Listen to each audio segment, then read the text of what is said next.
Yo, yo, yo, what is going on, everybody? How are we doing? Happy Wednesday.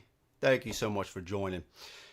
Too Many Bones is on the agenda, and I have been, I tell you what, man, my passion for this game has, reinvigorated. I've always loved the game, but I don't know, something about it. Maybe part of it is excitement that Unbreakable is coming. I got my address notification. Still waiting for the shipping notification. Maybe it's partly that. Maybe I'm just, getting back into it. I don't know. Either way, been loving it. Been playing a lot of Too Many Bones. So we're going to explore Dart. This was the last gear lock that I had to play. And I've been really liking Dart a lot. So we're going to be going up against Mulmesh. But first up, let's see who we got. We got Curtis in the house. Sup, nerds? What's up, Curtis? How's it going, man? Rufus, what's up? Steven, not much dork. What's up, Steven? My idea of having Crisis Protocol Army go up against Shatterpoint nerds. Just create some map between damage and defense in the two games, but how? That would be epic. Working if there was a DC equivalent to MCP. Tiffany in the house. What's up, Tiffany? Thank you so much for stopping by. You know the Jedi can't handle superheroes anyways. Miguel, what's up, dude? Let's go. What's up, Miguel? I almost bought the core set for this, but then I remembered it doesn't have minis. What's up? That's all right, Rufus. That's all right. I just read your message about Arkham LCG. Said I can play your stuff. You can play my Too Many Bones. Maybe we can hop on a tabletop simulator of this. I think the digital version on Tabletop Simulator, I believe that's pretty well done. So maybe we can hop on that one day. I think that'd be a lot of fun. Let's see. Oh, yeah, Tiffany, yeah, had COVID. Hope you're feeling better. Sucks to hear. Hope you are feeling better, for sure. Got the core box, 40 days, Age of Tyranny, and a few gear locks a couple weeks ago. Alex, my man. That's what's up, dude. Have you played it yet? And what do you... I'm addicted. Okay, just saw it. That's awesome, dude. What gear locks have you played so far? There's Mike in the house. What's up, Mike? Hope you're feeling better, Tiff. Absolutely. And we got Freddie. Happy Wednesday, everyone. Let's get it, Andrew. No twos. Yeah, baby. Yeah. Okay. So absolutely, guys, thank you so much for joining. Again, happy Wednesday, like Freddie said. If you guys haven't yet, please click the like button on the video. Seriously helps out the channel. If you do want to support even more, there is a Patreon link in the description below. We have a ball on the Discord. It's a lot of fun. So if you do want to support even more, there is that option. And special shout out to my Patreon members. I couldn't do it without you guys. Seriously, thank you so much from the bottom of my heart. So let's see. Miguel, my all-time favorite game. So anxious for Unbreakable, dude. Me too. I had to have my address notification completed by last Wednesday. Haven't heard a peep. Apparently it's shipping through UPS. So man, I have the app. I've been refreshing that thing like every day, like crazy. Come on, man. I'm so excited. I am so excited. My massive order. Yeah, man. So Miguel, what did you get with yours? Nugget, Picket, okay, and Patches. I have Riffle, Gilly, Tantrum, and Boomer still to play. Got a lot of good ones there, man. Let's see. Got to pick up Gasket too. Especially if you're addicted, you got to pick up Gasket. Nuggets, a lot of fun. Picket and Patches, solid choices. Riffle was a lot of fun, dude. I really like his deck. Just going through that. And Tantrum's got that one-shot abilities, and Boomer with the grenades. Yeah, a lot of good stuff. Are you getting the Witcher Old World review? Maybe. No, I don't plan on it right now. Possibly. I was going to try to look at maybe some more playthroughs and stuff before I decided. But as it stands right now, I don't think so. Michael, what's up? Thank you so much, man. Appreciate it, dude. Great having you here. For sure. Witcher is really good. Yeah, Curtis has played it. Curtis rated it pretty highly. I think, Curtis, you played with 3, right? But the solo, I think Curtis was saying this as well. It's kind of like a race. You're basically, what did you say, Curtis? You're doing the same things. You have to get, is it a certain amount of points? But you're basically just trying to beat your previous score per time, something like that. But Okay. It says it's amazing. Yep. Back to work. Okay, that's awesome. Great to hear that, Tiff. Everything except the new gear locks and gasket. Ooh, plus premium health chips and trove chest. Haven't gotten played the game yet, but I can't wait. That's what's up, Miguel. Yeah, you gotta play it, dude. You gotta play it. 2 weeks. Oh, you got it. Oh man, I'm jealous. I'm jealous, dude. Real quick. The brew that we're drinking. This is just some yogi tea. This is some sweet tangerine. Supposed to do something positive to your mood levels. I don't know, something like that. So it should be. All right, it's getting there. It's getting there. Okay, so let's talk dart. Like I was saying, this was the last gear lock that I have that I still had to play, and I'm actually I should have played her a long time ago. I think part of it was the flipping. I don't know, something about it was just like, man, do I really want to get into this? Every time I played, I was just like, let's play a gear lock that I already played before instead of learning a whole new one. But we did the lab rats the last time, which was fun. Unfortunately, and this seems to be some of my playthroughs, man. It's like sometimes when I'm doing the live streams, the games just don't work out, and it's like it's almost, I feel bad that I'm not really fully exploring the character or showing what they're capable of. It's just how it turns out sometimes. I mean, a few playthroughs we got wrecked on day 2, so it is what it is. That's what happens in this game sometimes. So let's just get started. We are going to be doing I've been playing Undertow a lot recently, so we're going to switch it up to the core game. We are still going to be using this map because one of the encounters from Automaton of Shale is using the waterboard, and plus the raft, and plus I just think this board looks cooler anyways. It looks more like a battlefield. So we are going to be using Age of Tyranny, the core set, and Automaton of Shale cards here for days 1, 2, and 3. So we're just going to be shuffling these up and drawing these out. We're going to be going up against Mulmesh. We do have his other Tyrant Encounter card from 40 days. So we're going to shuffle this and just determine which one we're going to play with. So that should be a lot of fun. We got to do the chips and whatnot. And also with the regular encounter cards, same thing. We're going to be using 40 days, base set, and Automaton of Shale. I think there's like 5 from Shale, so that should be fun. I do think Dart is okay matchup against Mulmesh. He's not rolling any defense dice, which is really good. The problem with him is if he starts his turn with 3 HP or less, he basically goes off the battlefield and then he'll come back with full HP. So you have to kind of line it up to do a bunch of damage to him all at once. And we can do that with Dart, especially with her consumable die, which is badass. And then maybe if we can line up with the consumable dice as well as going dangerous, you know, maybe we can do a lot of damage. So we'll see. We shall see. Let's get day 2 out here. Let's put these off to the side, and then day 3. And we need 6 progress points, and we need to defeat Mulmesh in 9 days. 9 days. And we're going to be using Beast, Bog, and Scales.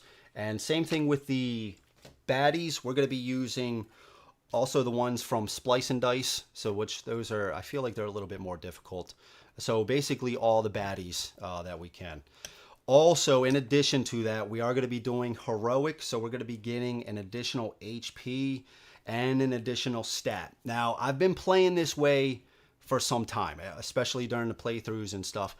One of the reasons, I mean, the game is still hard even with the HP buff and then the additional stat. The game is still hard. I mean, I think I've lost most of my encounters. But in addition to that, the fun of the game is with the skills. So the more you can focus on, you know, getting some of these dice and rolling some of these cool things, that's where the fun of the game is. So why not give a little bit of breathing room? I just think it's more fun. So that's what we're going to be doing. So we're going to get another skill point, which we will allocate in 1 second. So, no, this is not Curtis. Let's see. Okay, how I got it early. Okay, all right. Score is based on how fast you kill 4 monsters. Okay, gotcha. Yeah, so Curtis knows about the game, so if you have any questions. Still worried about you, Andrew. Mike, I've been having the itch, man. I've been having the itch, dude. I've been dreaming about the game. I've been dreaming. I'm gonna skip over that one from Rufus. Andrew drinking tea. I'm 2 IPAs in. That's what's up, Steve. That's what's up, man. What's up, Jason? How's it going, dude? You don't need sleeves for the cards? Yeah, that's huge. Absolutely, Steven. Yep. Rufus sleeves his poker chips. Makes sense. Makes sense. It's all about the bling. Rufus is all about the bling. But I have the worst luck rolling dice. Board, what's up, man? Yeah, me too, man. Me too. Hopefully, and it's one of those things. This is going to be my 4th time playing Dart. All right, I've been a fiend playing this character. But the thing is, like, I feel like, and I've been having some bad rolls off camera. Obviously, I don't think I've won yet, but it seems like once I get to the live streams, it gets even worse. It gets even worse. So hopefully it's not that bad for this playthrough, but I can't help it. Sometimes that's just how the baddies work out. That's just how the dice work out. You can only do so much, you know. All right, so what do we need? We need 6 cards here. All right, I'll give this a shuffle. So our skill that we're going to get, I think we are just going to start. Let's do attack. Let's do attack. Let's see. All right, so we did succeed. We're going to put this in attack. We're just going to take attack early on. All right, this should be good. So we need 6. 1, 2, 3, 4, 5, 6. Okay, and then we'll shuffle in. This is this.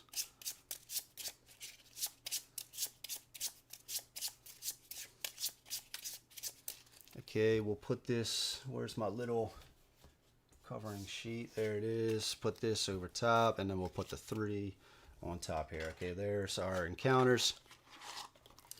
Shuffle up the loot quick. I do think I still have the Gearlock Child in here. If we do get that, I'm just going to draw another loot. I'm not playing with the Gearlock Child.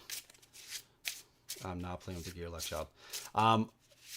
I think it's cool having this like little mini Gearlock, but it's heavy loot and you can't get rid of it. So I just, maybe in like a multiplayer game, we're just, you know, shooting the shit, having fun. You know, maybe then play with the Gearlock Child, but serious business going solo. It's already hard enough. I sleeve my sleeves. That's what's up, Jordan. That's what's up, man. Sleeve my play mats. Okay. I love hearing all this stuff about the sleeving. Keep going. Maybe not everything you sleeve. You sleeve this orange night. Yeah. With a different color. I like it, Freddie. I like it. Okay. What else? Let's do the chips. So we, let's get all these are 1-to-1s too, right? Main baddies I'm trying to avoid is like a thick skin. Hardy is okay, but that thick skin, if you guys don't know, we can only roll 1 attack dice normally against each baddie, but we can target multiple baddies. So that thick skin can just be tough as hell to get through. Unless we have some of our skills, which are a lot of fun. Let's just get this going here.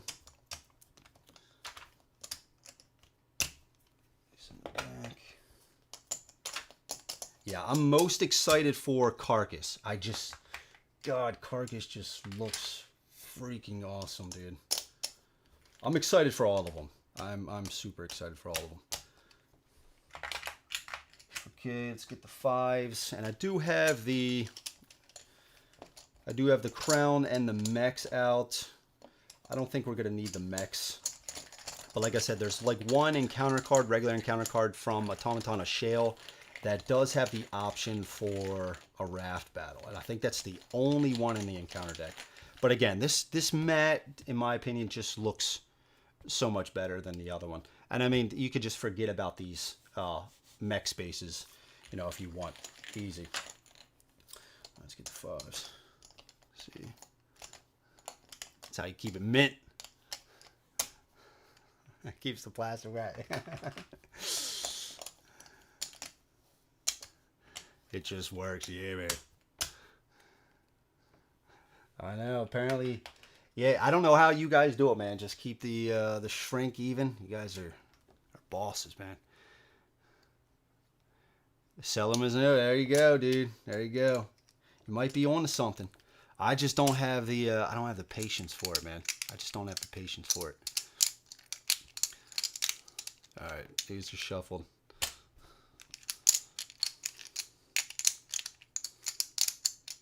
I mean, especially if you get crazy games like even Curtis was just mentioning, Massive Darkness 2, with just so many tokens.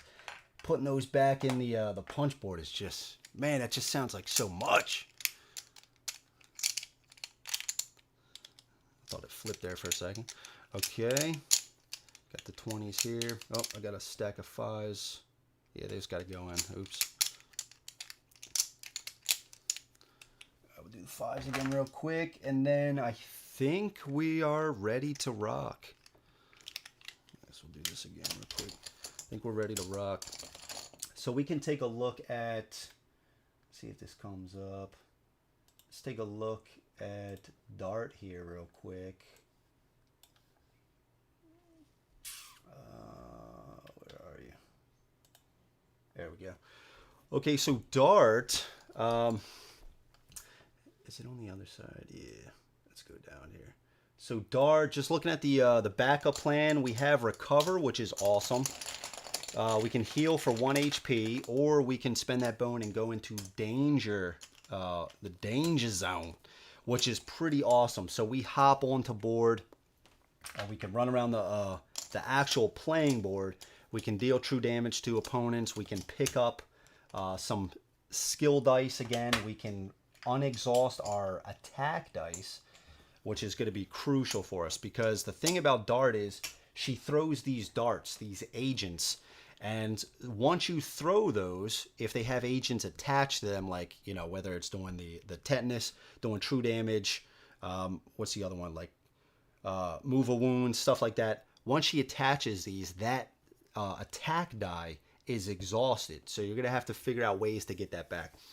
We have 2 for biding time. So if we have 2 bones, we can use a backup plan, just adding an additional bone, which is pretty cool.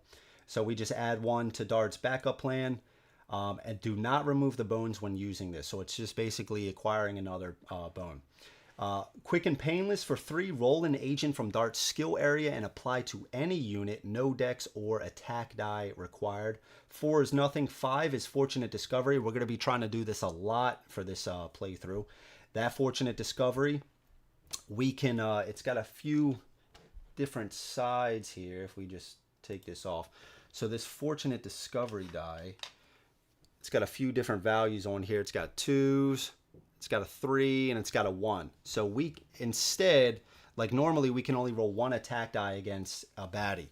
If we tick this down, we can roll additional attack dice, and it doesn't cost dex. So this is going to be really important to get throughout the game. And then 6 is upgrade to an 8+1. So the targeting just talks about you can only target with an attack die 1 baddie with 1 attack die. The other dice that don't target baddies, we can roll those at any time, like shields, and there is another skill path that we don't have to attach to a baddie.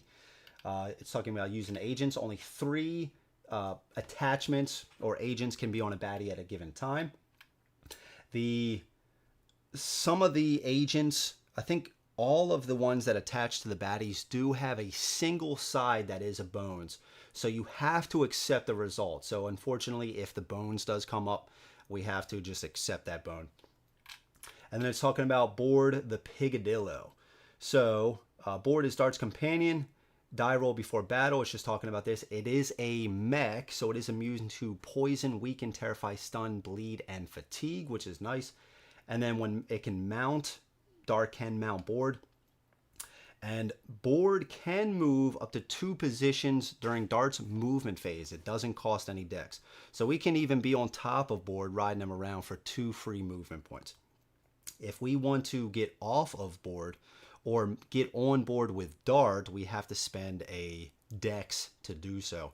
But board can just run right underneath of Dart. Dart will just hop on. That's not going to cost a dex. So it's pretty cool. And then it's just talking about the innate, which is you have Picadillo. The innate +1 is instead of rolling board's die, which determines board's health at the start of the battle, it can be 1 through 3. The innate +1 says board is just going to come on with 3 HP all the time. And then it's just going over some of the skills up here. So we're not going to get into everything right now, but these red bio weapons, those aren't agents that attach to baddies. Those are going to benefit us. We're going to be trying to get Stolen Tech, Deliriant right here. We're probably not going to get Rejuvium. And then the Pharmacist, all these three, the green, purple, and orange, those are going to be agents attached to baddies, which are going to do different things. We're going to really try to get Stimulant at some point. We're going to try to get maybe Move a Wound if we have some extra training points that we can spend.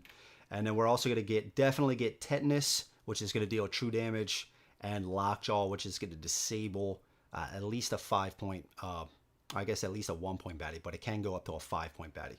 So a lot of cool stuff. I feel like she can handle a decent amount of situations, especially when you go dangerous and you hop on the board and you're running around dealing true damage. It can be a lot of fun. She's just been really interesting. All right, so let's get that down.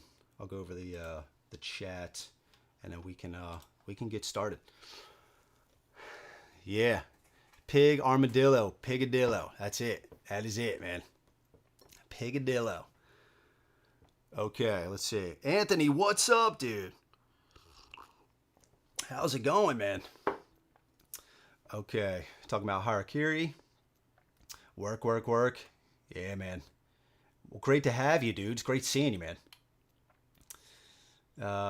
Even if I condense my Master Dog to be 6 boxes, I know, dude. It's not an easy way to condense it, for sure. Okay, let's see. Vareg in the house. Let's go. Let's go. I believe in the dangerous start. Yeah, hopefully we can make it work, man. Okay. So we have our 3 health. Again, we did heroic. We took an extra health and a training point. So right now we have 3 attack, 3 health. We did adjust the health. Our initiative die is not too bad. We do have some sides with 2, which can be really brutal, but we do have some 4s, and we have 2 5s as well. So it's not terrible. Okay. All right. So we'll read Mulmesh's card when we get there. Other than that, we have everything shuffled. I guess let's just do Trove Loot. We'll just do this quick. We won't spend a lot of time with this. That's good. Okay. And then we'll just get cracking. We will just get cracking. Okay. So here we go. Baddies are good. Let's just get going. Let's put this back here so we don't lose you. Yeah, okay. So let's read day number 1. The Spoony Bard. The mood prior to venturing out on a journey to take down a ruthless overlord is always somber, but this guy's singing is not helping. The line twit life and death, too far over did we step. Daylor's soul refused to take those awful deeds done at the break. His name is Edward, and he says he didn't write the tune. It's the work of another musician who's been hanging around town. Heard she's in jail, but hard to tell. No, here comes the guards. Okay, so we have 2 options here. 2 combat on day 1. This is a Age of Tyranny. Oh, already a combat. Okay, so turn in Edward for spreading propaganda. No, I'm sorry. These are not combat. The guards thank you by escorting you out of the city safely. You may choose to skip your next encounter and claim encounter success. Take these rewards instead. +1 progress point, +2 training points. Or we could explain to the guards that Edward was simply sharing an example of illegal lyrics. You know, so that you wouldn't accidentally start singing them to yourself or something. Edward thanks you and offers you a secret tune. Treat this card as loot. Ancient melody before start of any non-tyrant battle. Party gain surprise. Single use. So, what was the top one? You may choose to skip your next encounter and claim encounter success. Take these rewards instead. +1 progress, +2 training points. So if we take that, we also get a loot. We get a training point and another loot. I think we're just going to do that one, right? You may choose to skip your next encounter. And I'm assuming we're just going to take the card and discard it. And claim encounter success. Take the... Yeah, okay. I think we're just going to do that one. So we'll do that one. We get a loot. Okay, we get Troll Brew, single use. Outside of battle, permanently increase your health stat by 1. At the start of your next battle, reduce your current HP by 3. Okay, so we took that. We also get a training point and another loot. And the other loot is Dangerous Dart. During the resolve, the roll phase of your turn, roll a poison effect die and place it on any non-tyrant baddie. Okay, and we get a training point as well. I think we're going to go for defense. Let's go for defense. Bone, we can re-roll once. Okay, we got it. Let's go for defense. Okay. All right, so we get a progress point for that. So we're going to skip the next encounter. I believe that just means we're going to take the card and just get rid of it. And just get 1 progress point and 2 training points. Yeah, I think that's what we're going to do. Okay, let's go to recovery phase. Let's scout. 6. I think I'm still going to take a 1 point. Yeah, let's look at a 1 point baddie. It is Secrete, so if we're adjacent to it, it's going to put a poison on us. I'm not too worried about that because we have range. And then Poison 1. It's got 3 health. Its range as well. It's going after the weakest, so if Board comes out, maybe we can separate at the start. Board is immune to poison, so we could do that. Yeah, let's keep him on top. Let's keep him on top. Okay, all right, so... You may choose to skip your next encounter and claim encounter success. I believe that just means, do we still... Let's go to day 2. Do we still read the card? You may choose to skip your next encounter. I guess we'll just skip it completely. Oh no, is it... Did it drop a little bit? Is it back?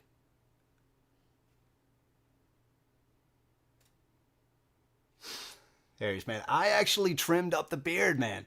I know it's hard to tell because the camera's small. I actually took off probably an inch. Probably an inch, man, off the beard.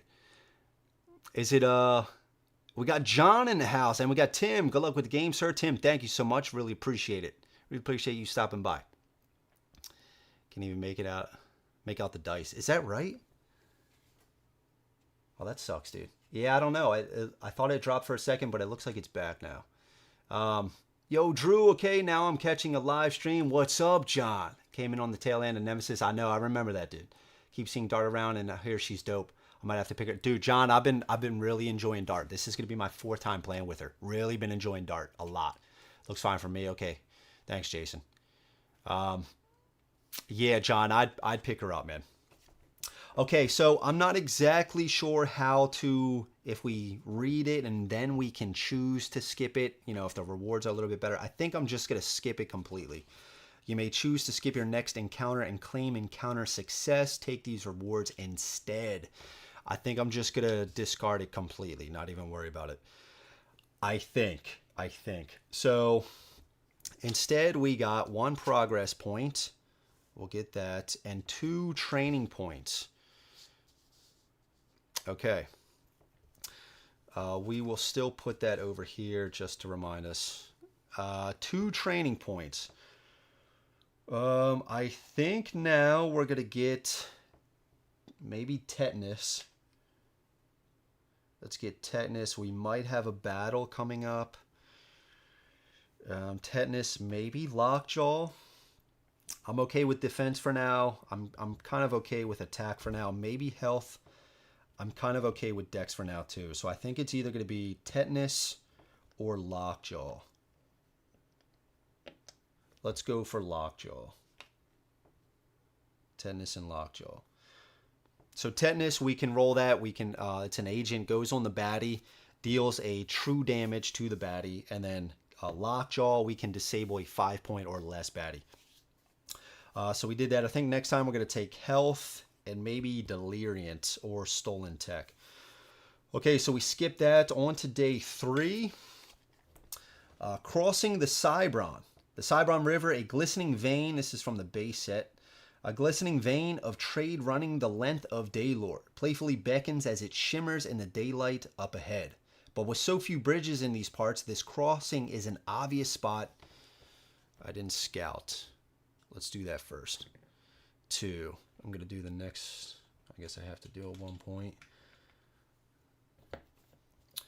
Flight with 2 health. It's got 5 initiative, so we could go before it. 2 attack dice is pretty brutal, and flight. I'm really trying to avoid thick skin though. Only 2 health. It is melee. I could try to disable it.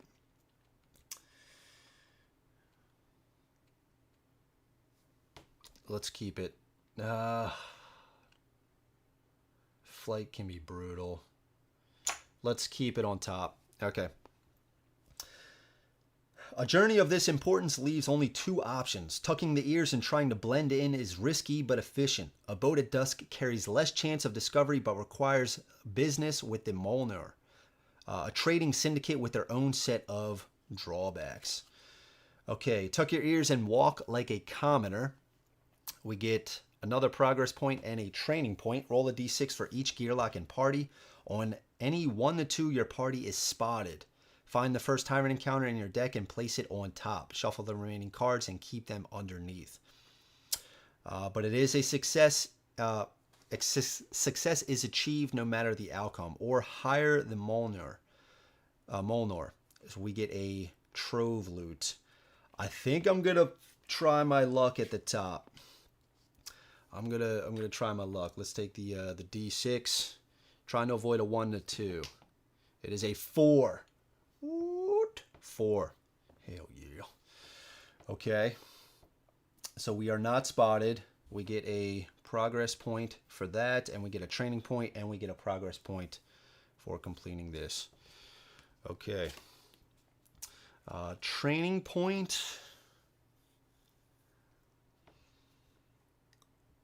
Maybe let's get Deliriant. Get some bones quicker.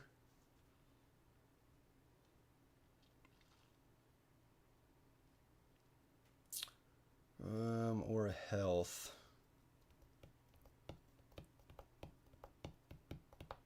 Deliriant. Let's get Deliriant. Let's see.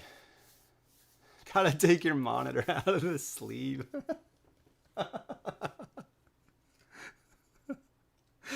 That's what's up, dude. That was funny. That was funny, Jordan. Okay. Shoot, I didn't think of that. Okay. All right. Let's scout again. Yeah, this was, it landed on 1, and then it tipped right over the mat, and it landed on 4. That was a close call. We're going to scout 2. This third one in line. It is lashback, a 1, 3 health, only rolling 1 attack die. This guy's okay. This guy's okay. Okay, let's go to day 4. Day 4 already. Let's see what we got. You know, before I do this,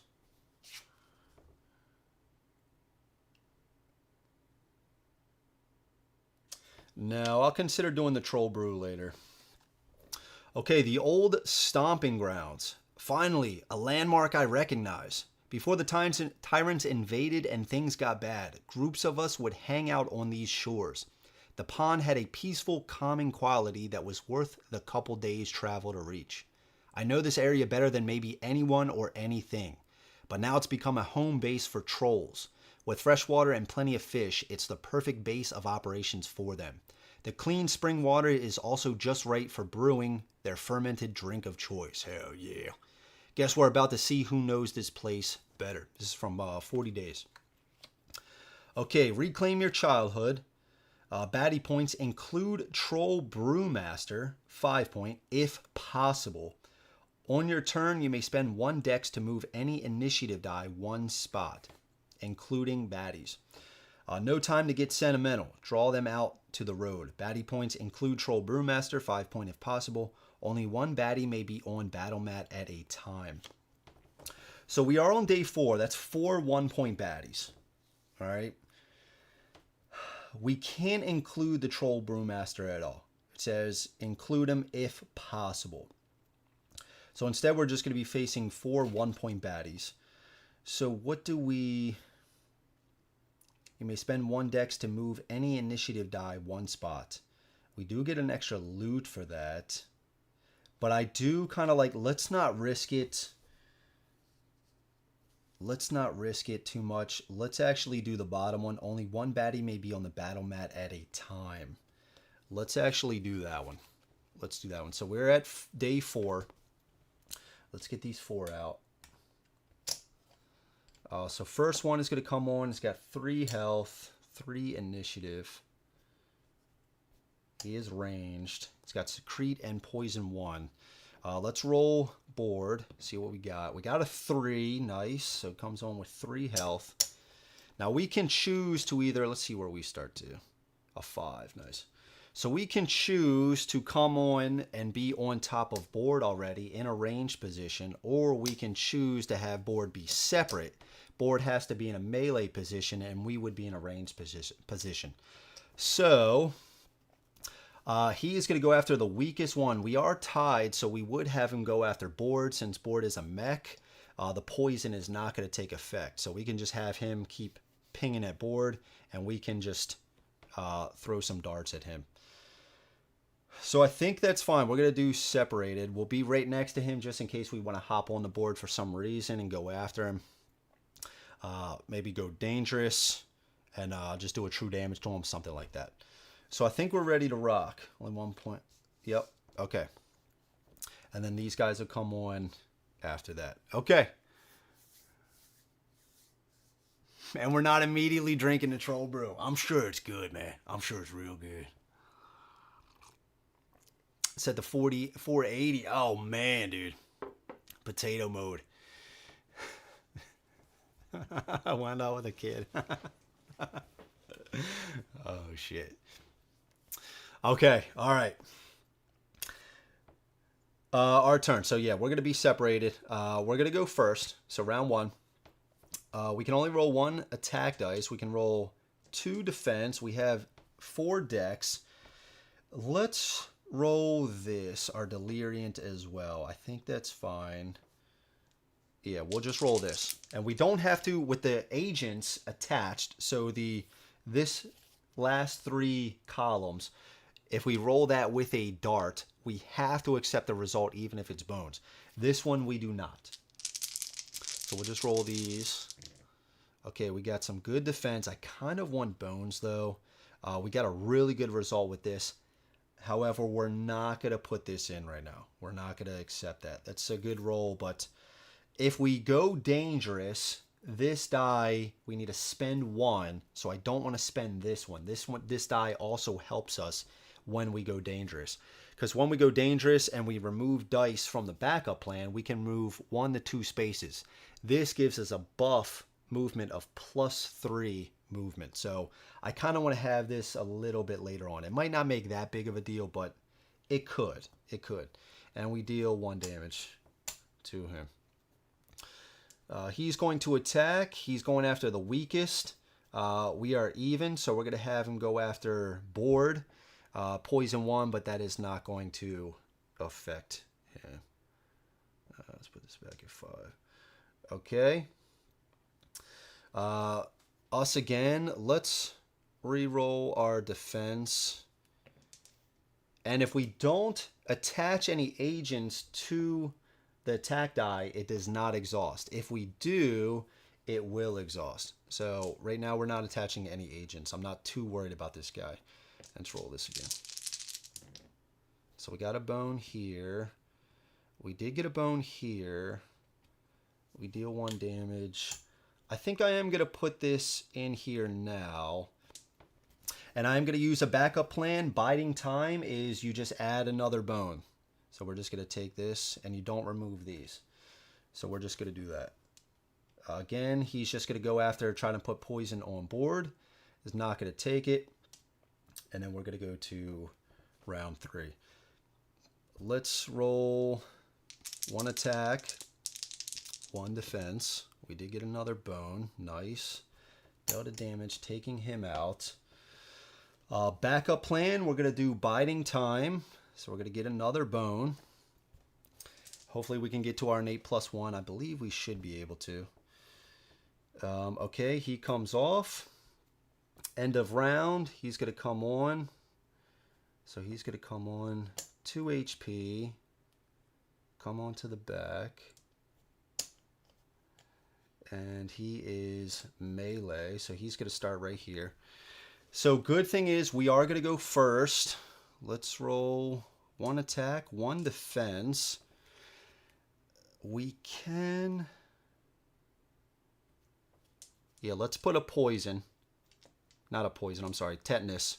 So at the start of his turn, this baddie's turn, if we at least hit, there's only one side that's a bone. They're going to take a true damage. So we could take him out right here, which would be really nice.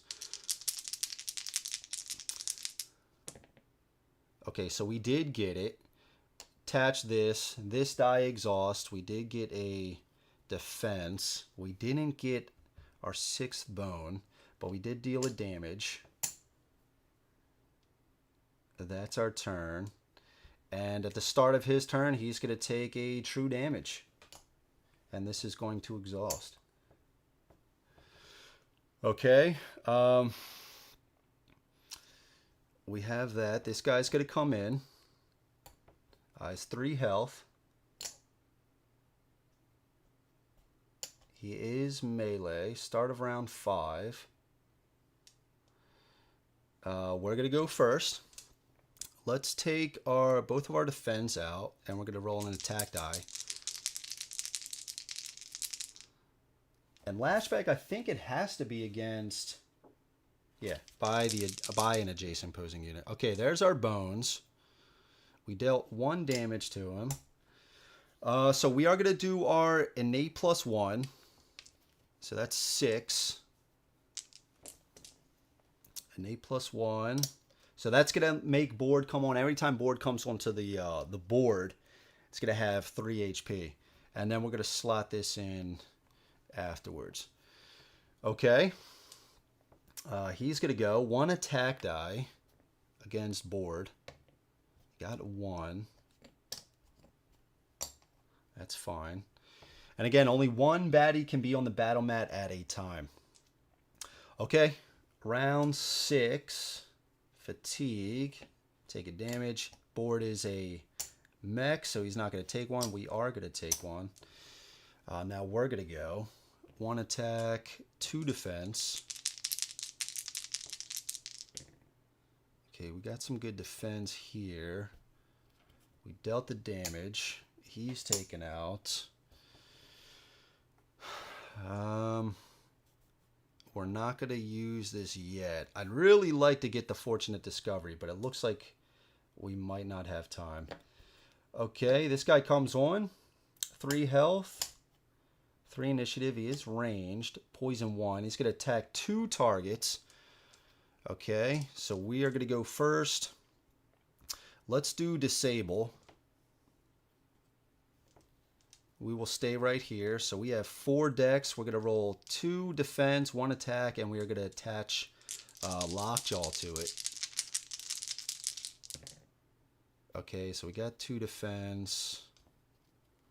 We dealt the damage. This is exhausted. We have 1 attack die left, but we did put a disable on him. And we are going to use our backup plan here. We're going to spend this bone to heal 1. Okay, that was our turn. Start of his turn, he is disabled.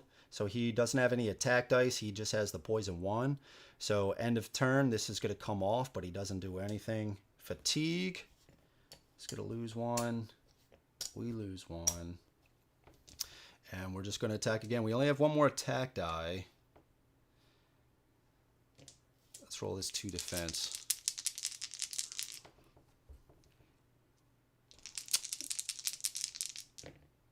And there it is. So we dealt the 1 damage. He is taken out. Okay. All right. So there we go. Let's see. Yeah, onslaught. Yeah. Yep. Yeah. John knows what's up, man. For what it's worth, I thought the setup for Master Darkness 2 was an absolute breeze. Yeah. That's why it was a breeze, right, Curtis? Oh, this is easy. That's funny, dude. Okay, so that was the encounter. We did lose an HP, so unfortunately we're not going to be able to scout, but it is what it is. That battle went pretty smoothly. I got to be happy about that. Okay. So for that, we did do the bottom one, so we don't get the extra loot. We do get a progress point. We're already at 5, and we do get a single training point. So I think maybe health, then stolen tech, then dex, then Bacatol, and stimulant. Stimulant is cool because stimulant, you can down tick that die to keep the agents on. Usually, like if we have 3 agents on a single baddie, at the end of the baddie's turn, at the beginning, all 3 of those agents are going to take effect. But at the end of their turn, 1 has to be removed.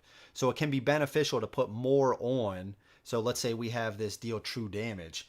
We might want to keep this on as long as possible. So put other agents on them as well. Alternatively, we could down tick stimulant to keep on those agents and not remove any if we could set it up that way. So I think we're going to do health. Let's take 1 more health.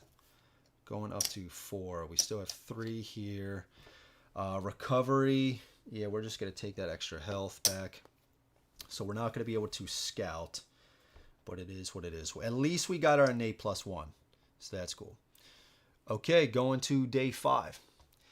Yeah, that one was easy. That one was easy. I know. I'm not complaining, though, because you guys have seen so many other playthroughs where I just get wrecked. And it's even happened on day 2, which is super embarrassing. So I'm okay with an easy encounter. I am okay with that. Okay, day 5. Let's go to the next one. Okay, weather predictions. The approaching figures are silhouetted by the growing darkness behind them. The thickening clouds and lack of sunlight mean a cold front is sweeping down from the north, and fast. Recent days have been just the opposite, with heat and humidity at all-time highs. When this cold front tangles with the heat of recent weeks, being outdoors becomes a dangerous affair. The swirling funnel cloud developing overhead proves this prediction correct. And if it touches down, I might be better off hanging on for dear life than prepping to fight the enemies drawing their weapons. This is from 40 Days. So we have 2 battles here. Hope you brought a windbreaker. Build queue is baddie points, add 2 1-point baddies. So that would be 7, a 5-pointer and 2 1-pointers. All baddies are melee attack form for this battle and can only move 1 position instead of 2 each turn. Your movement costs 2 dex per position. So here's where we might be able to take advantage of being on board because his movement does not cost dex. Or we could hang on tight, wait till the wind dies down. Baddie points subtract 1 point. You cannot move or roll attack dice during round 1. No bonus for either of these, but we do get 2 training points and a loot. I think we're going to take the top one. All baddies are melee attack form for this battle and can only move 1 position instead of 2 each turn. Your movement costs 2 dex per position. Maybe we can hop on board for our movement. They can only move once. And a 5-pointer and 2 1-pointers might not be too bad. We can try to disable. I mean, it depends on what the 5-pointer is. Board is going to come onto the board with 3 health. Let's do the top one. Let's do the top one. So instead of 4 1-point baddies, and we can't move or roll attack dice during round 1. We could roll 2 defense dice, but who knows where we're going to go, right, in the initiative. So let's do the top one. And they can only move once. So hopefully we get a melee. Oh, but they are melee. All baddies are melee attack form for this battle. Okay, that's cool. Oh, that's cool. That's interesting. Okay, so baddie points, add 2 1-point baddies. Oh, I'm sorry. Add 2 1-point baddies. So let's do a 5 and 2 1-pointers underneath. Okay, so who do we got for... Okay, we got a Dragon Grounder. 7 health, 3 attack, 2 defense. Was this the right call? And weaken 2. Good lord. He is melee. 5 initiative, which sucks. 3 attack dice and 2 defense. Ugh. Oof. He's attacking the weakest. He's got weaken 2. So if he goes after board, weaken 2 isn't going to take effect. Oof. We might lose this one. And we have a Neanderthal. 3 health. 1, 2, 3. 2 initiative. It's got confuse, so I believe our attack dice and defense dice are going to swap. And then we also have a Dragon Biddy. It's got 3 health, 4 initiative. So we could go before all of these guys. It has weaken 1, rolling 1 attack die. Let's see where we go. 5, yes, got the 5. What's up? Board has 3 health from our innate +1. We have our 4 health. So where are we going to go? They only have 1 movement. If we separate, board has to start on a melee position. With only 1 movement.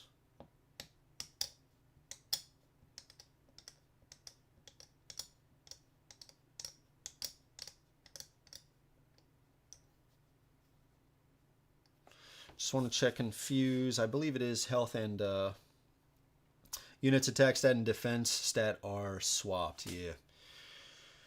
Okay. What happens if we get on top of board? We have to remember our movement costs 2 dex per position as well. But if we're on board, board's movement does not cost dex, so we can move 2 positions if we want to. And if we are on board, board can start underneath of us on a range position. So if we start here, what are we looking at? What are we looking at here?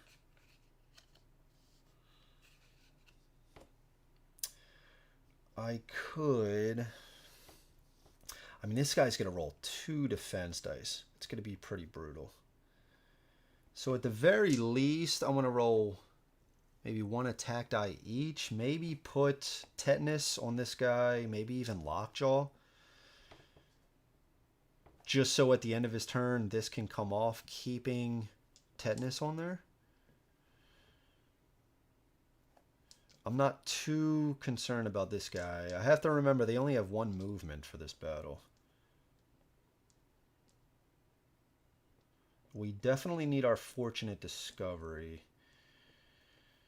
I feel like this guy is going to go to fatigue rounds. But if we can take out these guys, stay on board, and this guy just moves once, maybe we can just, run away from him for most of the battle and just figure it out from there. Maybe continue to get bones.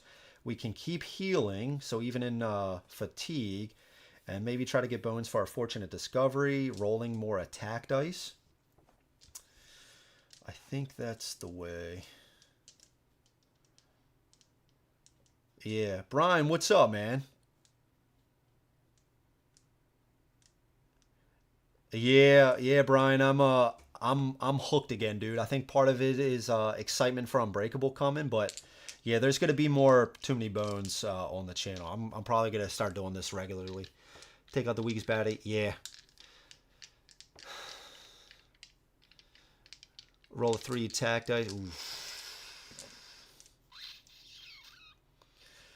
I might. Well, with Dart, you can only roll 1 attack dice per baddie. That's her thing. I can only apply 1 to each baddie. So it's rough with like a person that's rolling a lot of defense. Um, I think I am going to start on board. Because even if this guy moves, the encounter says they can only move 1 position. So even if this guy moves down here, that's fine. And then the next turn, I can run up here with board. Board does not cause Dex to move. So I can at least keep running away for now while I plan out my turn, get some more bones. I think that's the play. But I definitely want to start before this guy rolls his defense. I at least want to get 1 attack in. Same with this guy. Confused. I'm not too worried about this guy. Weaken 1 and 1 attack die. I think also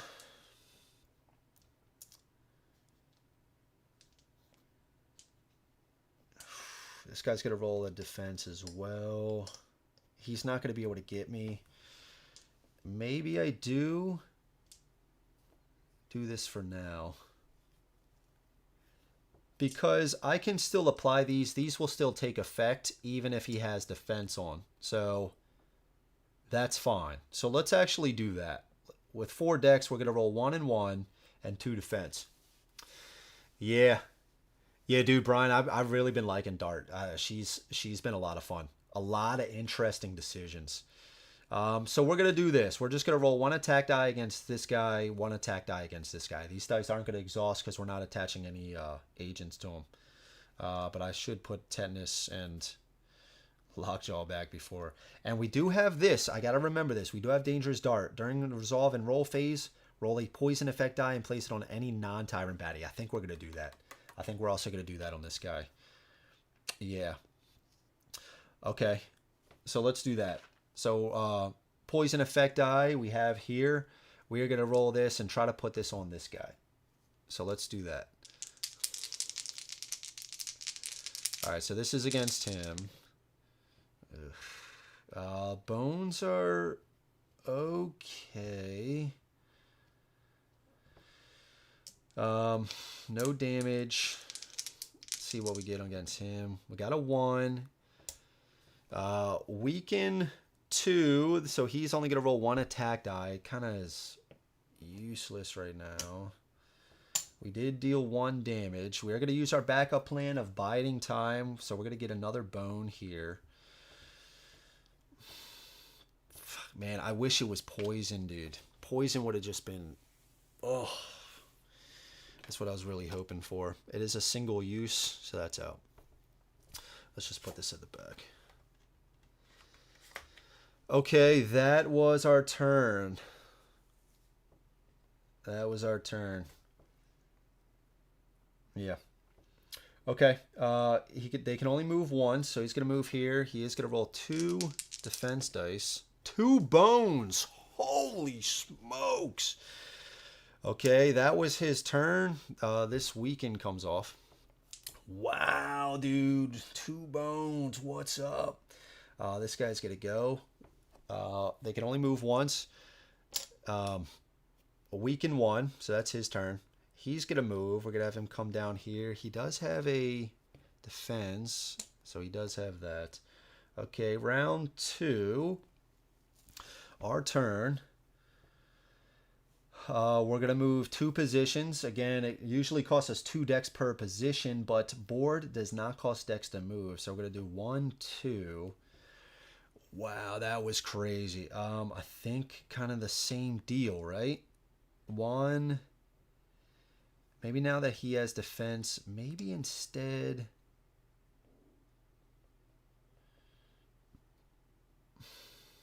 Maybe I go after him. Maybe I go after him. Keep this defense on here for now. I think that's the play. And then also, let's roll. We'll keep that 1 defense in there because he's going to roll 1 attack die against us. We're not going to be able to move again. So we'll roll 3 dice. We will roll this too. We will roll this too. We don't have to accept the result of that if we don't want to. Okay, we did get a bone. Oh shit. 1 and 1. We'll just say that. Sorry. I wrote them all together. I'm just so used to it. So 1 and 1. Those don't exhaust. Are we gonna keep this? No, we won't keep that. Backup plan: biding time. So next round we will do Fortunate Discovery, which we can roll more attack dice against a single target at that point. Let's see. That was our turn. He's going to go, can only move once. 2 defense dice. 2 bones again. Oh my God. What in the world? Holy crap. This guy's going, what's the shortest way? 1, 2, 3, 4, 5. 1, 2, 3, 4, 5. We'll have him go over here. I guess it's the same. 1, 2, 3, 4, 5. 1, 2, 3, 4, 5. We're going to have him go down there. Equal distance. Okay. That was his turn. We will have him, if we have him move up here, like if we had him move over, he could still come up and hit us next time. So if we have him move here, we can do a 1-2 back here with board. So I have him move up here. He is going to confuse us. He is going to confuse us. He is rolling 1, deals 1. We're just going to take that. When we take damage, we can choose to have board take it or dark can take it. So we'll take that out.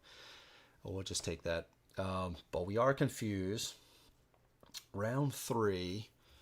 Let's do our 2 movements. 2 movement down here. Confuse. Not too worried about it. So we have 2 attack now and 3 defense. We'll roll 1 against him. 2 defense. I think this is still what we want to do. Yeah, because I don't want to use this yet. Once we get maybe at least 2 more damage on him, I guess it doesn't matter. Yeah, we'll put, next turn, we'll put Tetanus and Lockjaw on this guy. We'll try to take these guys out. All right, so let's roll against him first. We got a bone. 2 defense. Fortunate Discovery.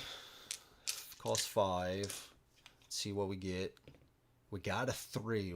We're getting some good luck this time, man. We're getting some good luck. Greg, what's up? New to the channel, but fun to watch. Thank you so much, Greg. Thanks for joining, man. Happy to have you, dude. I think I've seen you in Rob's Gaming Table channel a few times as well. Fortune Discovery. Yeah, I got it, Brian. I got it. Roll a 3, too. Badass, man. Badass. Let's slot this in. All right, let's get this on the dragon. We dealt 1. Okay. That's fine. Yeah, and we didn't have to worry about the confuse because we rolled 2 defense and 2 attacks, so that's still within my limits. Take this off.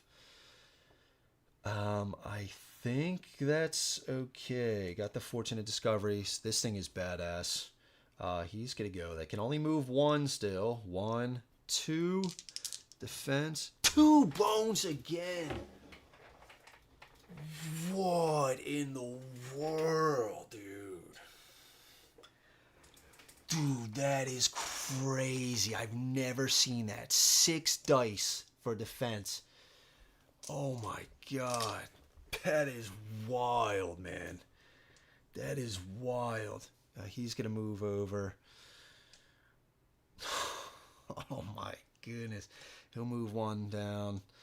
And he won't do anything. Okay. Round 4. Dude, that's so crazy, man. Okay. That's so crazy. All right, 1-2, right? 1-2, just so we don't get cornered.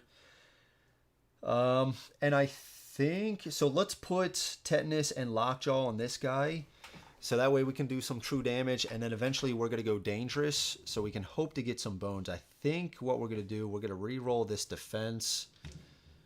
Still, let's do attack and attack. I did say we were going to try to put that on him. So I think instead we're going to keep that one defense. We'll roll these two on him and this one attack on him. Yeah. Yeah, let's do that. So we still have a defense in here. So this is against this guy. Okay, so we dealt the attack. This is exhausted. We didn't roll any bones for these guys, so that's good. Those are placed on him. Let's see what we get here. We got an attack. I almost kind of wanted a bone there. That's not exhausted. Okay. And I'm going to save this for now. That's our turn. This guy's going. Start a turn. This is going to take effect. And his skills are disabled, but it's only weakened too. Not too worried about it. He's going to move up once here. He's going to roll 2 defense. 1 bone. Still crazy. Only 1 defense. Okay. End of his turn, one of these is going to come off, so we're going to take off the disable. So we still have that one on him. And then this guy's going to come. I think same deal. We're going to have him come up here. 1 attack. Ooh, we dealt a 2. Let's have board take this. I want to try to maintain our health as much as possible. Board will still have 1 HP. Just so I can scout. I really want to get rid of tough skin. So I think we're going to have board take that 2 damage. He's got 1 left. We can always get board back with going dangerous, so I'm not too worried about it. So we did that. We are confused. Round 5. We're almost in fatigue. We're going to go. Defense. We are confused. So maybe 1 and 1. And we'll roll this. Yeah, that's fine. So we'll roll these. I think we're going to save this. We'll be able to survive him from fatigue round, so I'm not too worried. Oh, well, let's move first. Let's move first. All right, so this is going to be against him. Bones. We'll slot this in. We'll slot this in. Okay. And let's roll against him. 2. Man, what is up? We're getting lucky here. Takes away 1 health. Whew. Okay. That was us. Start of his turn. He's going to take 1 damage, and he's going to move 1. 2 defense. Bone. Man. That's crazy. And this guy's going to go. And he is not doing anything. Okay, fatigue. He is taken out. This was removed as well. He is taken out. There's the 5-pointer. He is taking a damage, and we are taking a damage. Okay. And I guess we'll just go dangerous just to check it out. Or we could recover, so we'll be at full HP. Yeah, I think that's... but we're not going to be able to... We're probably not going to be able to take him out. And... Let's move. I guess it's not going to be worth it. So we'll stay here, actually. So if we do this... Yeah, we could take him out. We could take him out going dangerous. We could take him out going dangerous. So we're just going to roll this. All right, we got a bone. And we got a defense. So if...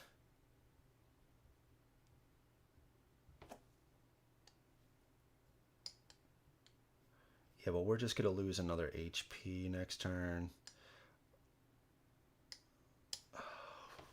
Actually, what we're going to do... I'm trying to think of a way we just do a recover, get an HP, and try to outlast him from fatigue. I think it's okay. We're just going to go dangerous. So these are going to move down. Okay, so now we would just flip. And I'm not going to push all the slots down. I'm just going to push these down just so because these are the only ones I need to remove. So we are now dangerous. So we can move 1 to 2 spaces and we can recover. I don't think this was exhausted. We can recover attack dice or skill dice if we go to the positions, end our turn on the positions on these on this board here. So all the way at the top here, if we go up here, we can recover our tetanus. If we go to 8, the spot right up underneath of it, we can get our lockjaw back. So what we're going to do, we're going to remove this to move 1, 2, and we can displace 2 spaces. We deal a true damage. Now we can't keep doing that back to back. We'd have to do something like go somewhere else, and then we can return on another rampage and then deal another true damage, but we can't just move him again and deal another true damage back to back. So since we moved here, we can recover an exhausted attack die. Well, let's remove this one again. We'll move 1, 2. We can't recover any other attack dice. We have all of them recovered. Removing this, we can move now up to 5 spaces with this +3. So instead, just to show you, we'll just go 1, 2. We'll instead choose to restore tetanus since we're on this spot here.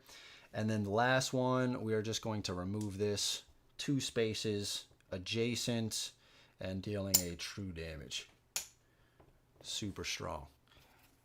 And then we would flip back since we don't have any more dice in the backup plan, and we would just go back to regular old dart. No, Brian, we're doing core for now. I've been playing Undertow quite a bit. Yeah. So in Undertow and Fatigue, they'd be able to move diagonal. True. But no, we're playing core. So I don't have any Undertow encounters in here or anything.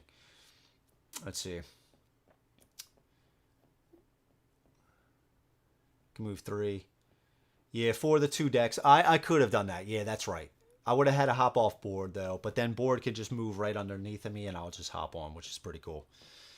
But it's either way, we showed off the dangerous mode, so that was super cool. So we got them, took it out. Let's get these back. Yeah, dude, just going dangerous can just be so much fun, man. So much fun. We are down 1 HP, which is unfortunate. We're just going to get our 2 HP back from board. This is going to stay here. We'll just keep it there. Take this back to 1. Okay, so for that, we get a loot progress points. We're already at 6 for Mulmesh, and we get 2 training points. So my ultimate goal is to get Stolen Tech, Back-a-Toll, and Stimulant, because I can't get Stimulant without Back-a-Toll, or else I would. So Stolen Tech and Stimulant, at least another Dex, 1 more HP, and probably 1 more attack. Stolen Tech can get back our exhausted attack dice, and possibly in addition to that, a skill die. So that is super helpful. The 4 Dex is starting to hinder me a little bit. I think I'm going to get an extra Dex right now. 3 attack dice. What are we going to go to? We're going to go to day 6. So still a 5-pointer and 1 1-pointer if nothing is altered. We did get Selfie Root. Single use. Heal yourself for 1 HP at the start of each round during battle. This is a really good one. 1 more training point. I could get back a toll, another agent, just to keep these two on a little bit longer.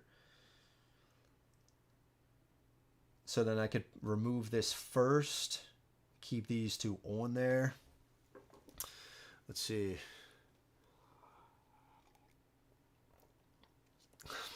Sometimes it's better to be lucky than to be good. Yeah, man.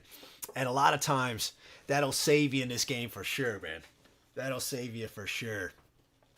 There's like so much planning you can do in the game, but you still need luck, dude, because there's just so many dice being rolled at all times. Yeah, dude, I've just gotten absolutely smashed in this game. It's crazy. Dude, I did 2 Nugget playthroughs. I think it was Nugget against Lockgear. And the first playthrough, I just got smashed so hard, I actually ended up doing a round 2 like a few days later. I couldn't end on that playthrough, man. It was so bad, dude. Okay, next training point. Should we get another attack right now? Should we get another attack? I do want to get one more health at least. Dex is good, at least for a while. Maybe Backatoll just to keep these on there. Maybe Stolen Tech, though, as well. If we get somebody with Break, this could be pretty brutal. So maybe having one more attack die.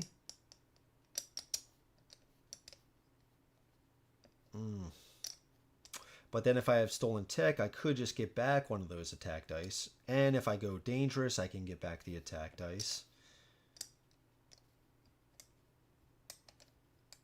But I do want more agents to keep these on for longer.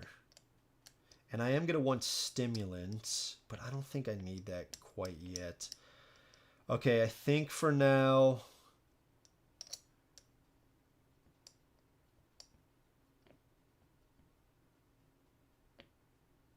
I think we go Stolen Tech. So we can roll this.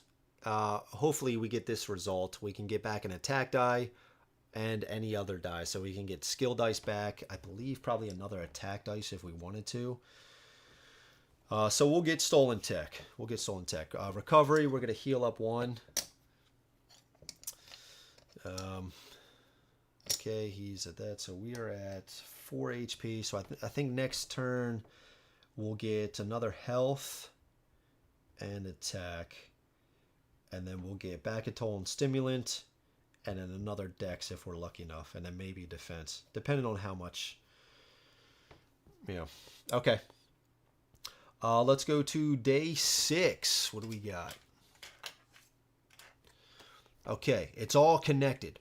Sparks fly as a boulder rips through the power station's walls. They collapse around me along with a giant metal tower that previously stood atop the structure. A catapult continues to launch a volley of rocks from afar. Someone or something wants this facility destroyed, and they're not stopping. Unfortunately, I now stand atop a stack of debris with fallen lightning rods, charging everything with 10,000 volts. As the final building in the area crumbles, a short hooded figure makes its escape in the distance. It looks like a gear lock, but there's no time to investigate. I need to deal with my current adversaries. It's from 40 days. So we have 2 combat. First one is Caution High Voltage. Build Q is baddie points.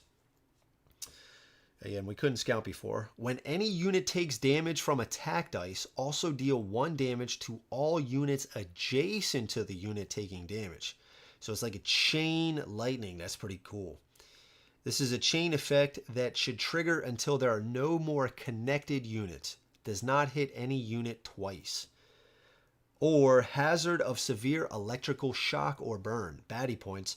Before battle, place a health chip on lane 1, melee baddie position to serve as a malfunctioning generator. This position is unavailable for units. At the start of each round, any unit adjacent to the generator are dealt 1 true damage. And it is placed on lane 1 melee baddie position. Ooh. At the start of each round, any units adjacent to the generator are dealt 1 true damage. Ooh, that could be pretty cool. That could be pretty cool.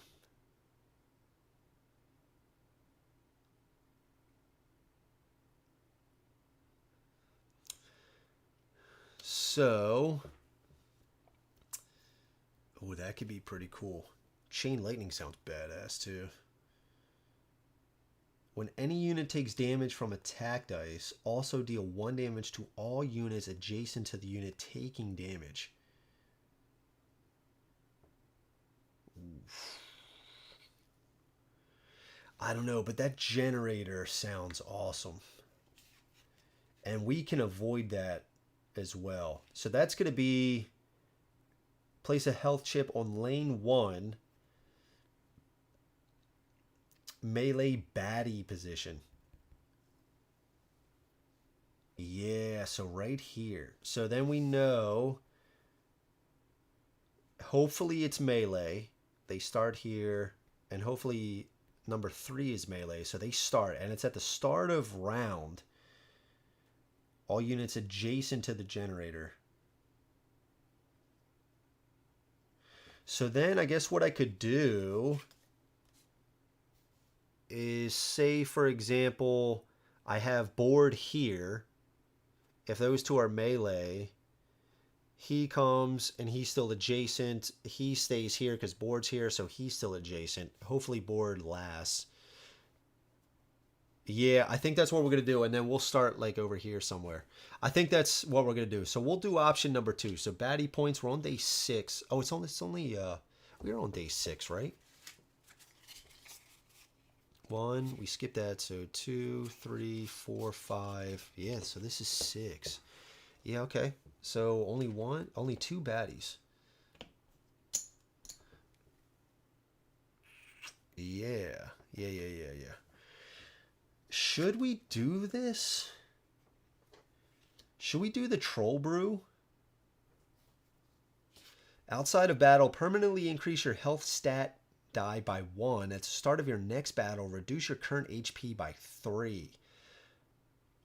So we increase it by 1. So we're at 5. So we'd be at 2 health. We do have recovery options, and we could do selfie route.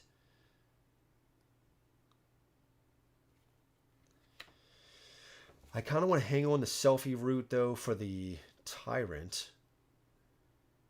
I think we do this. I think we do this now. This is risky, but I think we do this. Yeah, outside of battle, permanently increase your health stat by 1. So we won't have to spend any more training points of this. We could get other stuff. So let's do that. Single use. At the start of your next battle, reduce your current HP by 3. So we have to add 1 for the 5th. Yeah, just so we have 5. Okay, so we're at 2. We removed 3. Okay.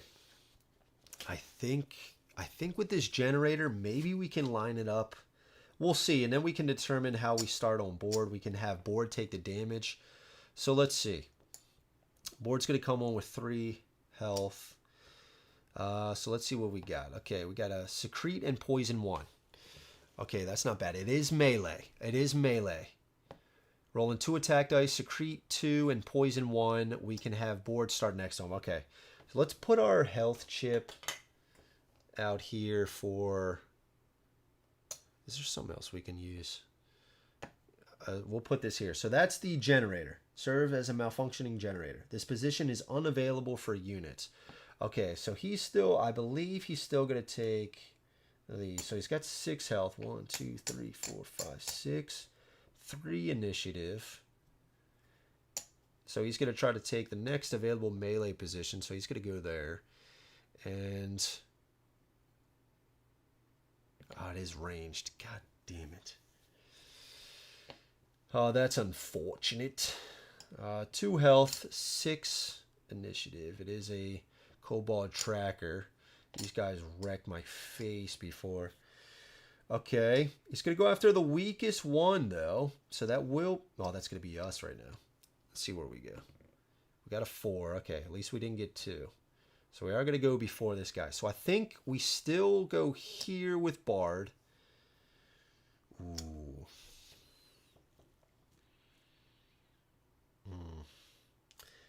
This guy's going to roll... this guy's hardy and compound, so he's going to roll 1 die against me. Oh, I could eat a 2. It's happened before. It's happened before. Oh, wait, now hold on. Actually, if he's taking this, he's not going to go into the... He'll actually go here, right? Yeah, because that position is available. I believe so. I believe so.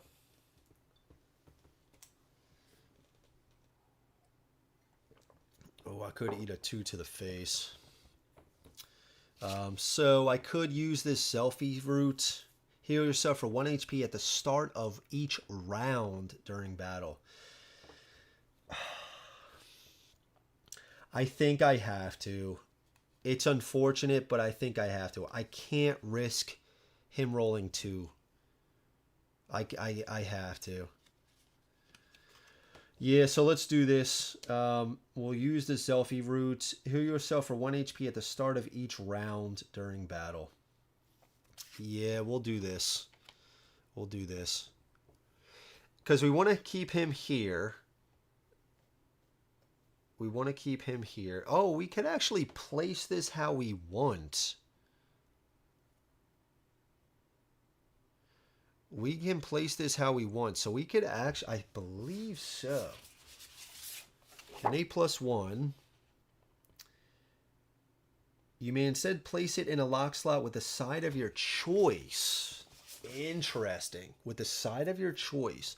So we could actually make this a 2, giving us the same HP. He's going after the weakest. We're tied. So we could have him go after board. But also, I don't want board to be taken out because I want him to stay here.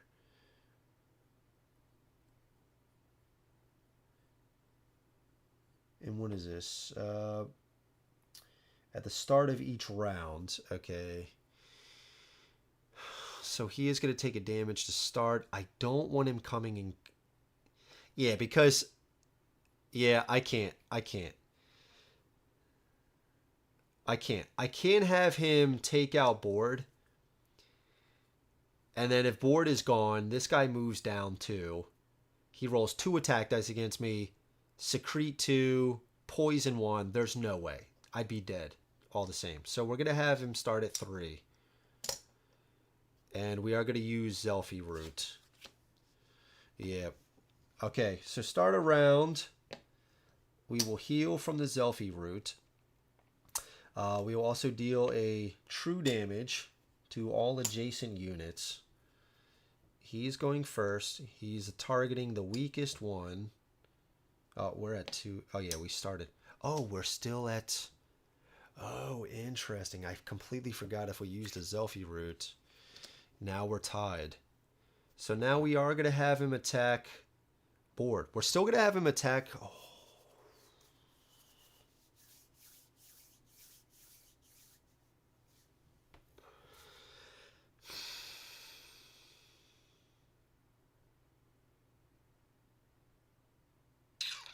This is interesting.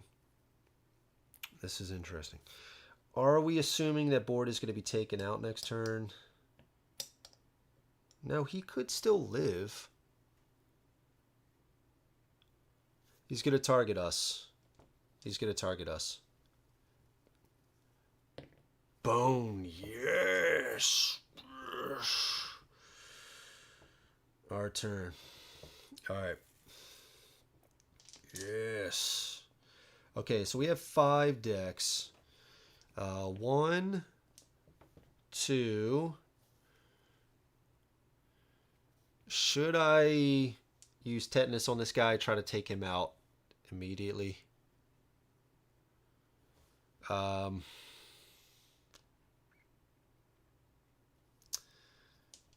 could do this. That could be the 5. I'm not worried about disabling him right now because he's doing Secrete 2 and Poison 2. That's not going to matter against board. Next turn, he's going to be doing 2 attack dice. So if I can take him out first, yeah, I think that's the play. So that's 5 decks. All right, so this roll against this Kobold Tracker. Okay, all right, that's good. That's good. I'll take this. So 1 defense. We put this on him. We deal a damage. This gets exhausted. Yeah, I like that. I like that play. Okay. He's going to go. Secrete 2 and poison 1. Not going to affect board. 2 attack dice. 2 bones! Yes. Yes. Okay, start of round, we heal 1. And start of round, he is adjacent. Oh my god. Start, he's going to take that true damage. He is toast, man. This is exhausted. Our turn. Oh my god. This. Yeah. That was sweet. Try to get this tetanus back from stolen tech. That's 4. We could re-roll this. Let's re-roll this. That's 5. This attack die won't exhaust. Bone. This is a die of whatever of our choosing. So I think we will just do this and get this back. We dealt a damage. Got a defense. This doesn't exhaust. We can slot this. We will do biding time. We could do quick and painless, so we could roll one of our dice, our skill dice, an agent, without using and exhausting an attack die. We'll just do biding time. Biding time, okay. That was our turn. Secrete and poison don't matter. 2 dice. Got a 2 and a bone. Still living, my man. My man. Round 3, we heal. Takes a damage. Okay. Yeah, let's just get this going. Tetanus and disable. This. I think that's the play. Whew. That is the play. I like it. I like it. Okay.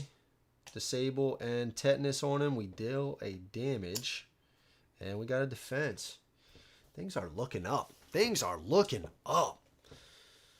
Okay, so then we start a turn. He just takes a true damage. Oh, man. Okay, I am enjoying this so far. This has been very pleasant. And we are at max HP, so this is going to go away. So we can scout, which is nice. This is very nice.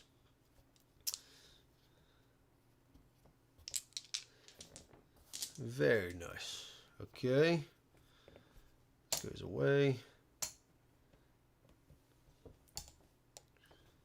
Round 1. All right. So for that, we get a progress point. We're already there. And 2 training points. 2 training points.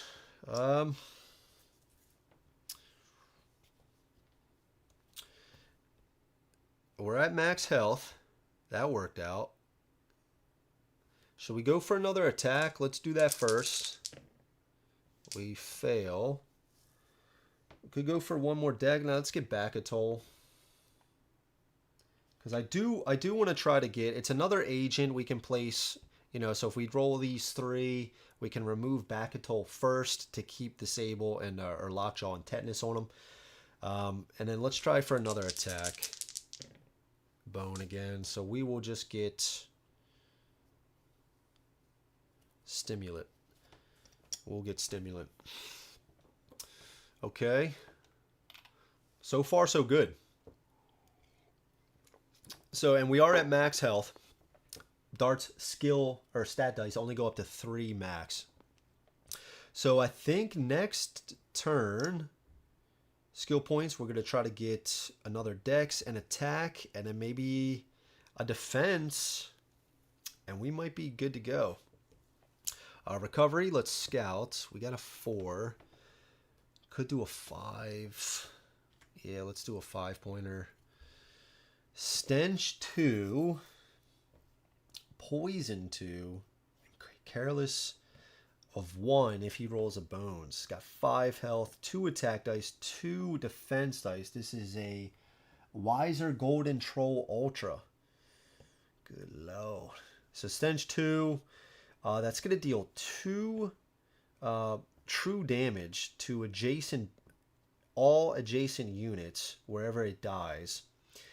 And then also if Gearlocks move adjacent to him, we take a true damage as well, I believe.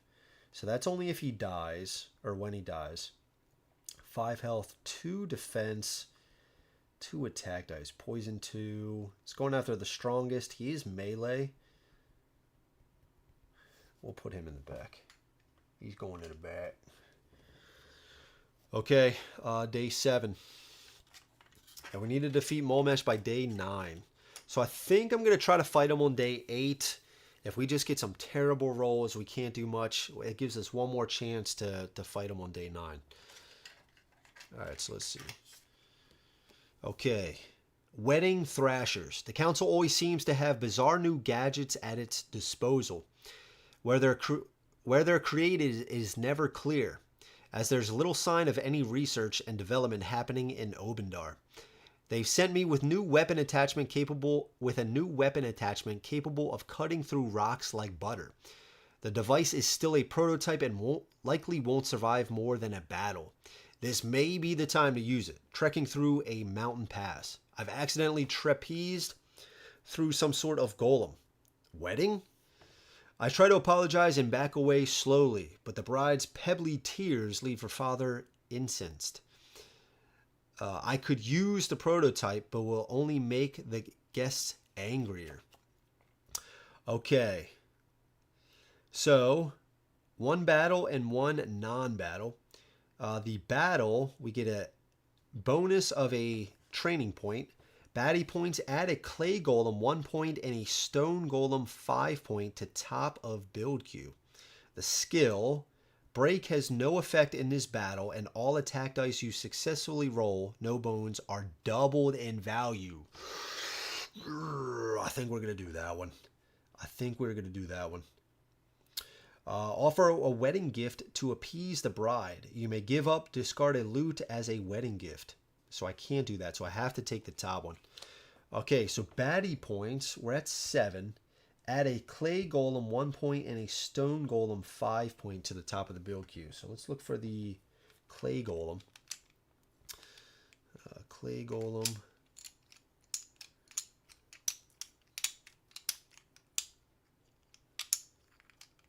Oh, and it is a... Yeah. So it's probably going to be in the trolls. Yeah, it's probably going to be in the trolls. So let's see. Let's shuffle this up.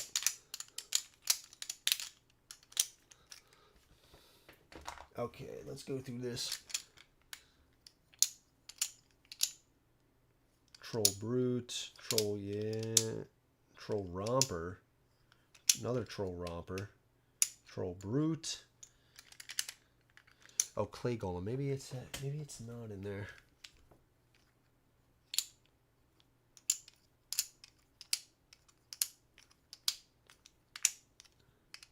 I know, I probably just went right over it.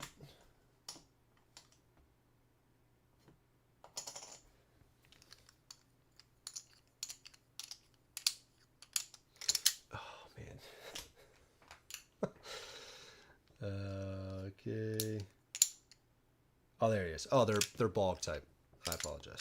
Okay, let's shuffle this up. Yeah, thank you, Julian. Yeah. Rufus, we're doing really good. Yeah, Rufus, you know, I was thinking about that, dude. I think we definitely should play on TTS.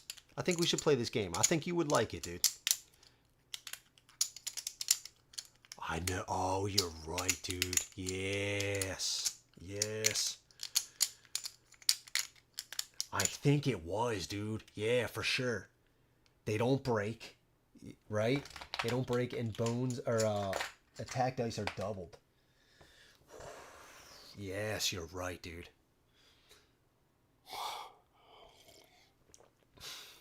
Bog. Yeah, they're bog. Yep.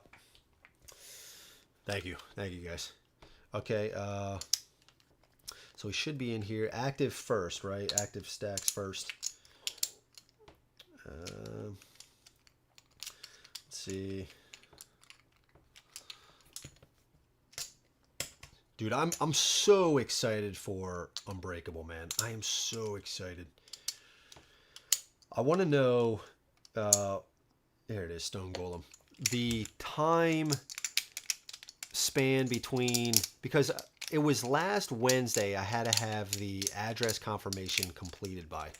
And that day is come and gone. Still no shipping notification. So I want to know if, you know, if it usually takes that long. I mean, I don't think there's a problem. It's just I'm getting anxious. I'm just getting anxious. I just want it. I want it bad. I want it real bad. Okay. So add Clay Golem 1 point and Stone Golem 5 point to the top of the build queue. So we'll do the Stone Golem up top first. Let's just flip these so I know I did it right. All right, that, and we also have baddie points. So another 5 and 2 1-pointers. So we'll have the 5 on top of the 2 1-pointers, and then the Clay Golem on top of that, and then the Stone Golem. Okay, so I mean, it could be challenging, but again, break has no effect, and all attack dice you successfully roll, no bones, are doubled in value. And it does say all attack dice you successfully roll. So we have the diamond edge. We have attacked. Andrew Gomez, there he is, Freddie. Dude, I just imagine like Freddie's just doing something else, right? He's at like, you know, barbecue or something, like a cookout, and he just hears somebody say, yeah, "Go big," and he just like his ear, it's like a spidey sense, you know. Freddie's ears just perk up. He's like, "Somebody say go big," and then he just thinks to himself, "Go big, go big, always go big." Oh, Freddie, I love you, man. Okay, let's see. Bog to Vig twice. Oh, dude. It takes about a week. Okay, at least it did with me. Okay, thank you, Brian. That's awesome to hear. Okay, I'm expecting it. Like I said, I've been refreshing. It did come through UPS, right? I'm just refreshing the UPS app like constantly. Okay, so 7 health. He is melee. 1, 2, 3, 4, 5, 6, 7. Okay, 3 initiative. He does have corrosive if he rolls bones, so I believe that's after he'll remove all my defense dice in my active slots. Okay, we have this guy. Man, he's got 5 health. Still a beefy dude. 3, 2 initiative. 1, 2, 3, 4, 5. Okay. And he's got break, rolling 1 attack dice, so he is non-threatening right now. Then we have this guy, though. So we had another one coming in. Break and lashback. We just got so lucky having another break. Oh, it came through USPS. Go Big Sense is a thing. Like, yeah, that's what's up. It was 20 days. No, Julian, don't say that. Okay, but it came through USPS. Okay, all right. So break, he's got break. This is a wire wolf. So break and lashback 2, 3 defense, 3 attack, no defense. I like it. I like it a lot. Not ranged, which is awesome to see. 6 health. 1, 2, 3, 4, 5, 6. 4 initiative. Could still go before him. And then we also have this guy. He's got 3 health. Not range. 3 initiative. He's going to go right here. He's got equipment, so let's roll a d6. 1 to 2, he gets 2 additional health. 3 to 4, he gets another attack, and then 5 to 6, he goes 2 up on the initiative. So he gets +1 attack. So we're going to put this on him to try to remember. And then we have one more waiting in the wind. Okay. Come on. 4, yes. What's up? Yes. Yes. Okay. Board's going to have 3 health. We have our 5. Where are we starting? Where are we starting? So we got 3 attack, 2 defense. We got a lashback 2 over here. Can hit 2 enemy. What do you say? Allies. 2 gear locks at the same time. Same with here. Only 1 attack dice. So he's rolling 2 attack dice, 1 defense. So I could do something like this. Just have him come here. Right. Have him stay here. 2 attack. Ooh, this might be a little brutal. Who's going first? This guy. So we could have him go 1, 2 right here, blocking off this guy, forcing him to try to start going around. Yeah, and he will go next, so we will have him do that. 3, he's going to go, then he's going to come down here. And then we'll be trapped with these spots. So we kind of need bones early on. We have another one here. Oof.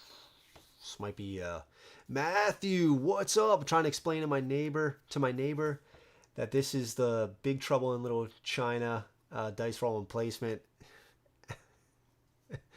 And a retired gamer in your group. And a retired gamer in your group. Explain my neighbor, Big Trouble in Little China dice roll and placement. Are you talking about Too Many Bones? Is he with you? Dude, you guys got to get this game though, Matt. This is a blast, dude. Yeah, it breaks your defense, yeah. And that's going to be a bones, so that'll, yeah. That's right. Yeah, lower right. Yeah, that's what I'm thinking. Yeah, what's up, Matt? How's it going, dude? How's it going? I think we're going to stay here. I don't think we're going to go onto board right now. Because if we did, I guess we could have him come down here. Right? Have him come down here. But then he would come down and then he would come down. We'd be completely surrounded. At least with this, we have a little bit of play. If we do this 1, 2, 1, 2, have him. Yeah, so at least we can dodge another turn on dart if we do this play. So I think this is what we're doing. Yeah, this is what we're doing. Yeah, Big Trouble in Little China. I don't know if it's his favorites. If it has meeples, worker placement, Euro, that's Curtis. That's Curtis's jam through and through. We can say that now because he probably fell asleep. Okay. I'd say it to his face anyway. No, but Curtis did really like that game. It looked cool. It did look cool. Okay. Let's place that there. I think this is what we're doing. Yeah, so let's start here. Let's start here. Now, what do we want to do? What do we want to do? We could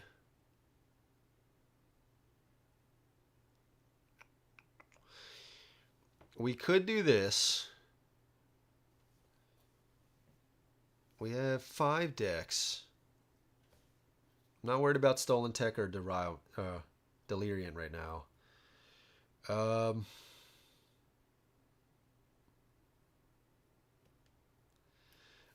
Equipment doesn't matter anymore. Break doesn't matter anymore. So skill-wise, I'm not worried about these guys. Lashback 2. We're still not worried about him just yet. And Corrosive, we determined he's not even going to be able to attack us. So what I could do this to this guy. Although, if he comes over, I might try to... I mean, this guy, this is the big guy. Oh, I keep forgetting our dice are doubled if we hit. I keep forgetting that. Okay. So 1 to him. At least 1 to him. Let's put these back so we don't forget. I keep forgetting that. We have 3 attack dice. We could, before he gets defense, attack him to give ourselves an opening. Because this guy's going to come over here. He's going to come over here. So we need a way out. Right? We need a way out. And we want to get this on before he rolls his defense. So I think we're going to do that. Try to start getting these guys out, especially before he gets defense as well. We have 5 decks.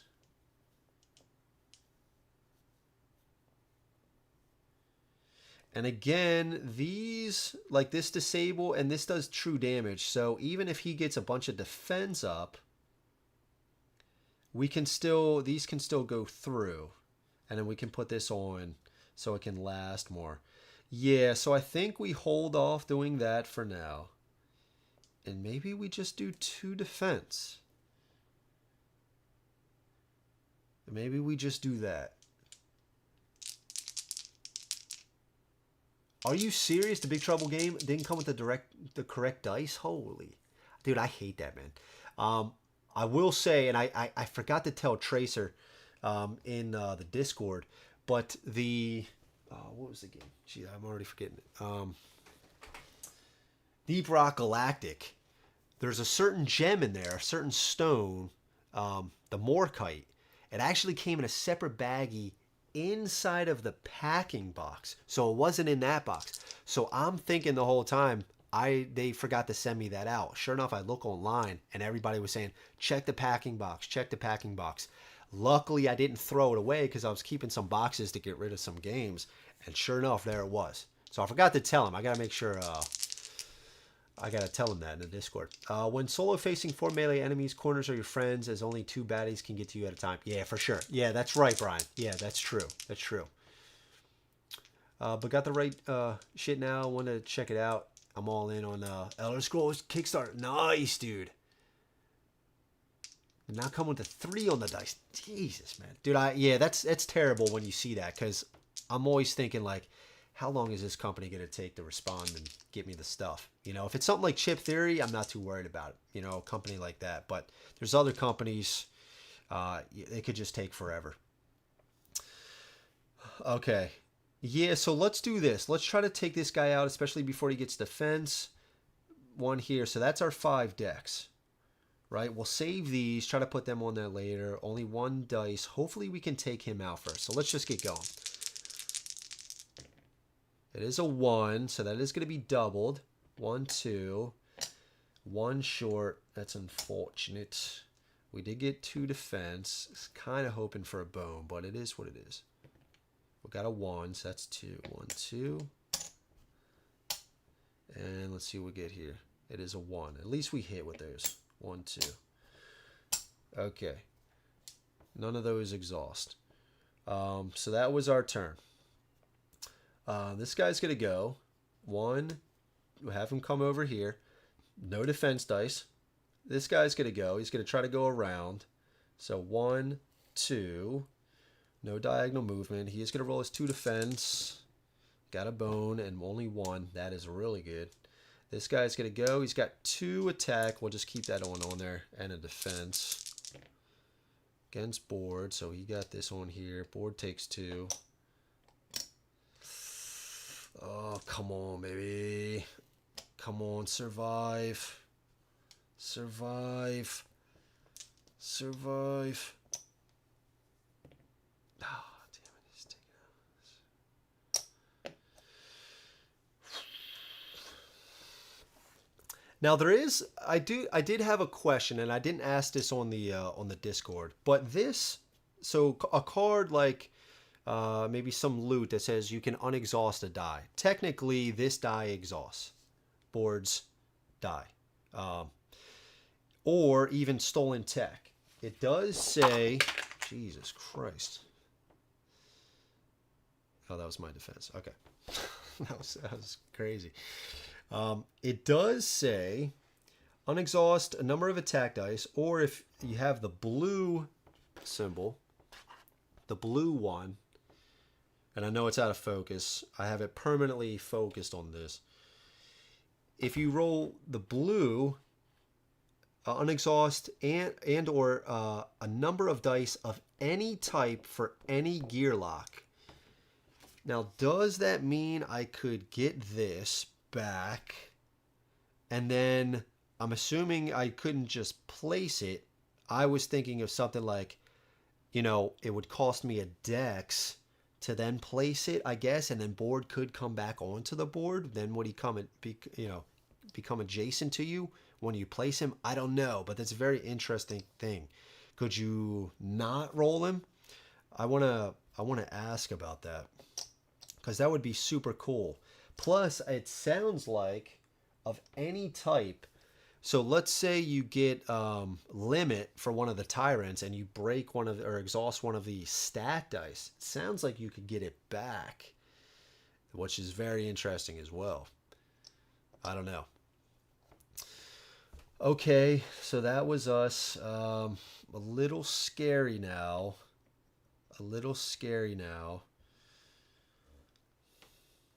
So what are we looking at? This guy's going to go first. 1, 2. He's going to go first next.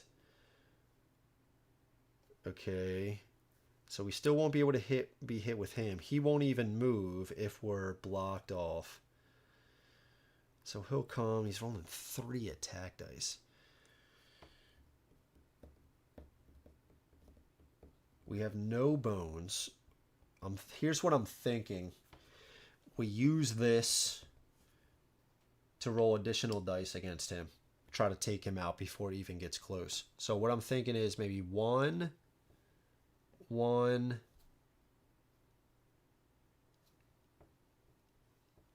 1, 1, 1. Use this. This doesn't cost dex either, so I could take it down 2 to roll 2 additional dice against him, just to be sure. He's at 4 health. I know they're doubled, but if I roll like 2 bones or something, it's gonna be rough.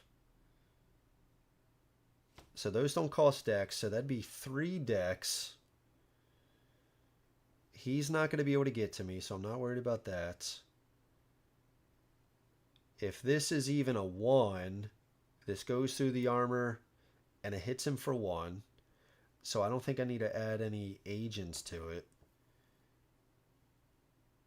We have 2 defense already, so if I can take this guy out, I'm not worried about 1 attack die. Hopefully this guy's taken out as well. This guy won't be able to get us. We could also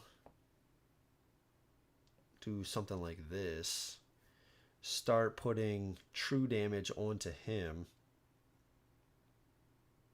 Right? So that's 3, 4, 5.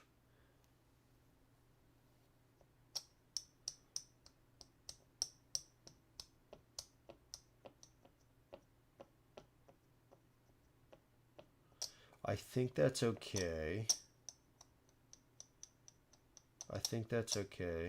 Let's do something like this.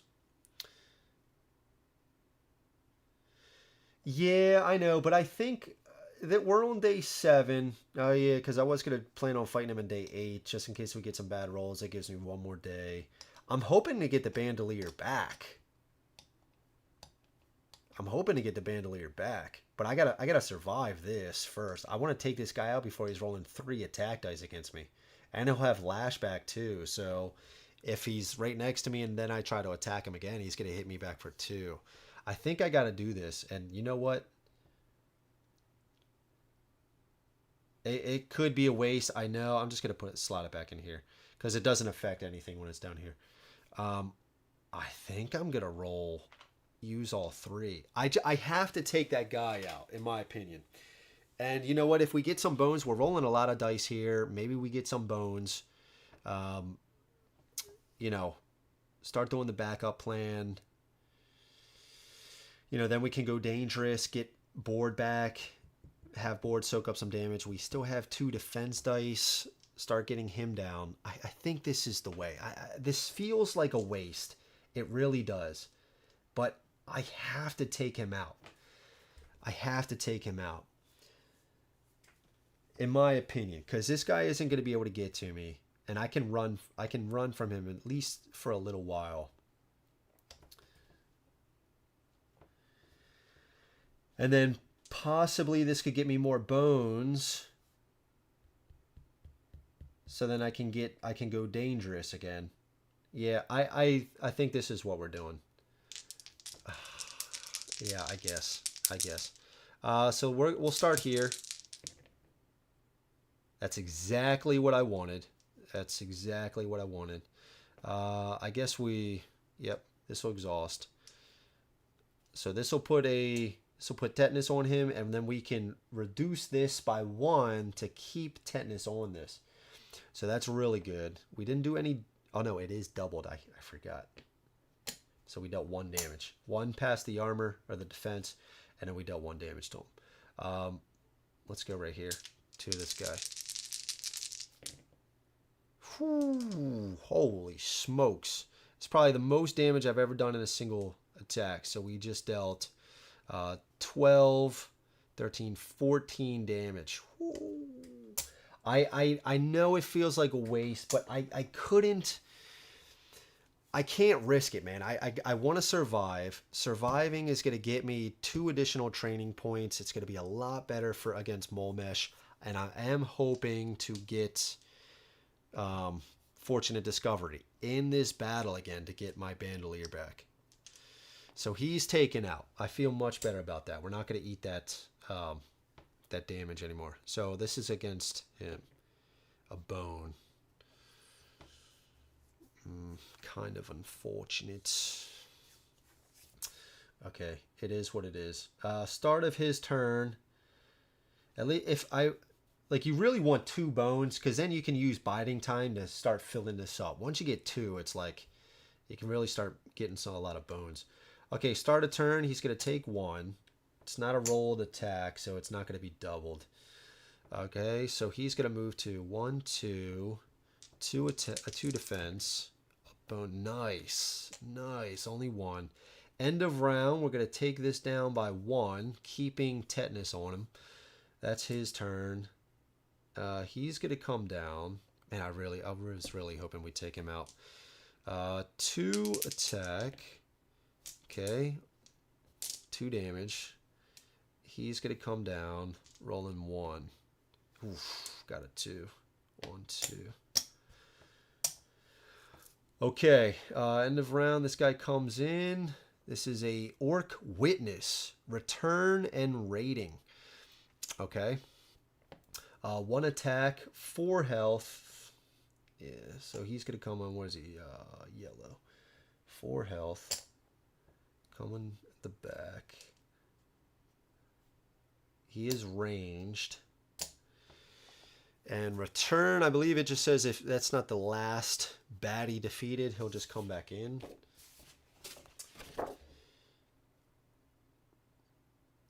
Return, if this is not the last baddie defeated in this battle, place it on top of the build queue when defeated. Okay, and then rating, I believe he just gets an additional die for each other orc.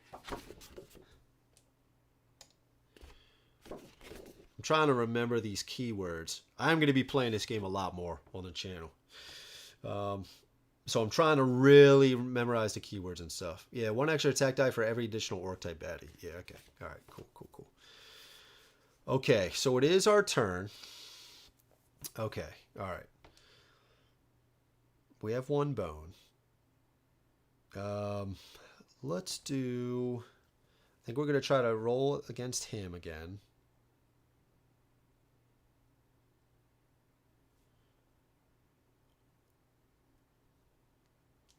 let's roll this so we can get a guaranteed bone. Maybe 2 defense. That's 4. I need one more dex next time with our training point, I think. And at least one more. Yeah, because I can't... Oh, snap. Uh-oh. Did I roll 3 attack dice last time? Oh, shit. I think I did. One was exhausted. Did I? Oh, I think I did. I'm sorry. I forgot one was exhausted. I did. Oh, well. It is what it is. I think the one was a bone. So, actually, let me just take that back. I think that's a good fix. That was a bone against that guy. Because I only had 2 attack dice to roll. Yeah. Okay, so that actually worked out. I'll just take that bone back. All right. So, I think this is the play. And then I'm actually, if I get bones, if I get at least one of these defense dice as bones, and then I get this as bones, this is a guaranteed bone. I need 2 bones, and then I could go dangerous, dealing a true damage here. And at least I can get out. So I can go dangerous, go up to here. Yeah, I think that's the play. So, and for now, we'll still try to take this guy out just in case. Yeah, just in case I don't roll any bones. At least maybe I'll be able to take him out. And this guy still won't be able to get me because he'll be here. And then we'll roll this on this guy, right? Because I don't want to take him out yet. I could disable his skills, but not right now. So we're attacking this guy. I need the attack dice to hit, and it does. And I roll a bone here, so that's really good. And we will slot these in, and one defense. So this is doubled. So 1 here, and then another one deals this. All right, cool. That's good. And I didn't use any agents, so no skill dice or attack dice are disabled or exhausted. I'm starting to get the lingo all mixed up. All right, this comes out, and we're attacking this guy. Ooh, you see, it was about to be a bone, but that little edge stopped it. So we get rid of this, and we deal 1 damage to him. Okay. Now, backup plan. This guy's not going to get us. This guy's range. He's rolling 1. We have one shield. So they both need to roll 2s. There's no other orc type baddie, so he's not going to get an additional die. So they both need to roll 2s in order to kill me. I think I'm going to risk it, and I'm going to do biding time.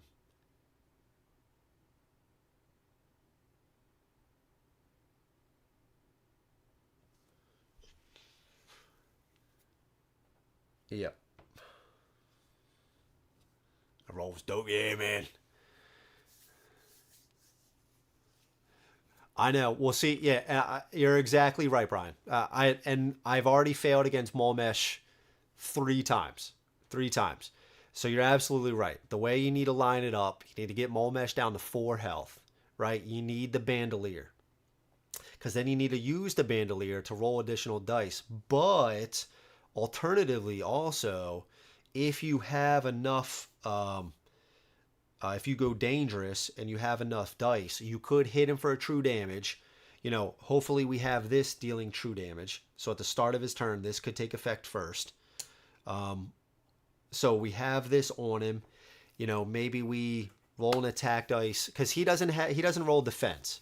Maybe we get we attack him, get him down to 3 or something like that. We go dangerous, and we also roll this, have this on him.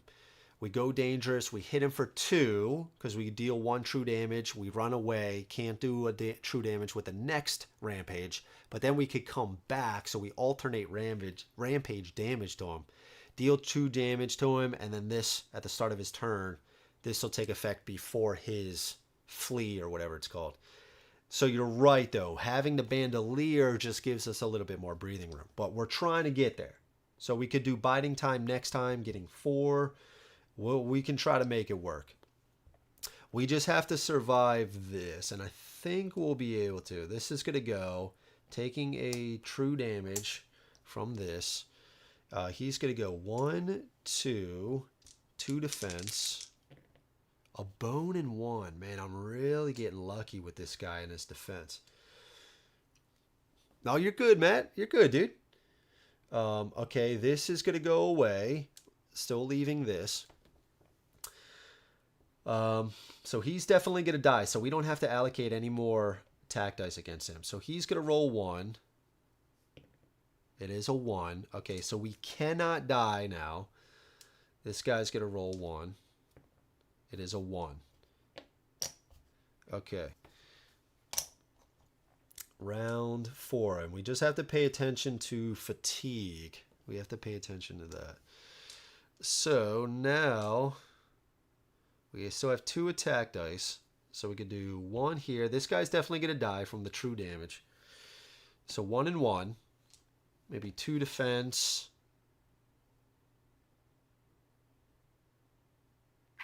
And you know what we could do, although I'm hesitant to do it because it exhausts our attack die, we could disable him. We could disable him.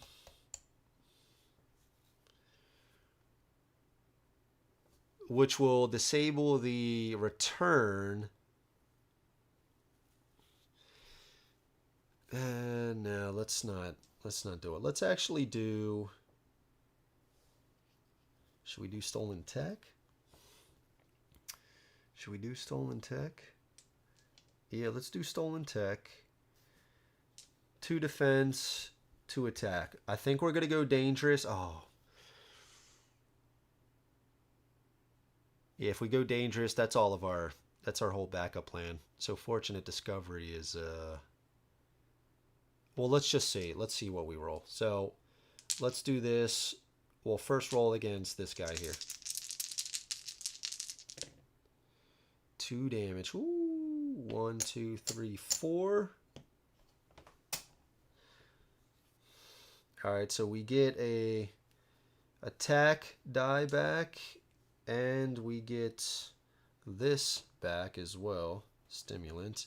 We got some really good defense. And now let's roll against him.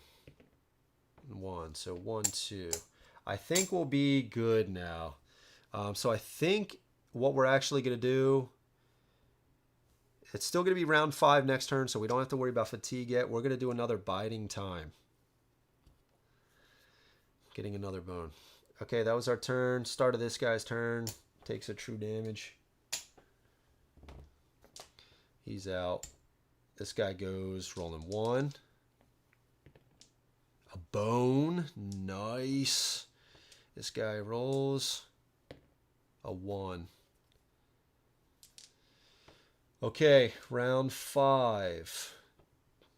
1 defense.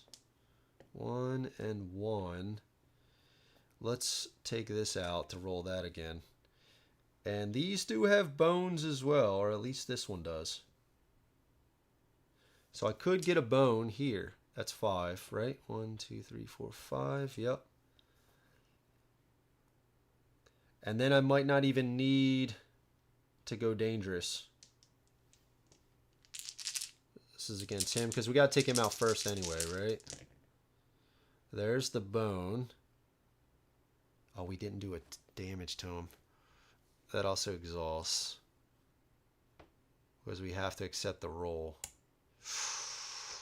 Oh, that's annoying. Oh, we can determine after. Oh, but we got to take him out first. Oh, that's kind of annoying.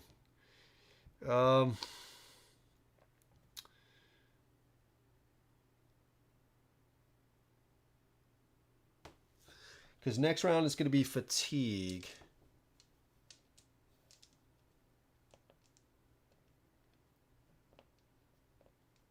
If we go dangerous, we lose all of these bones.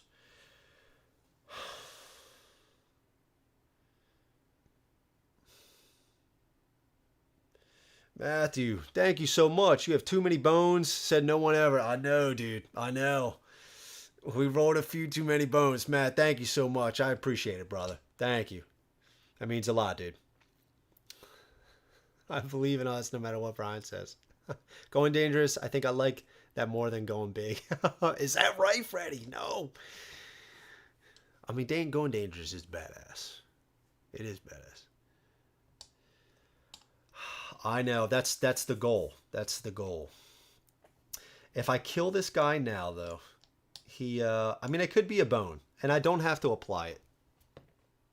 It is a 2.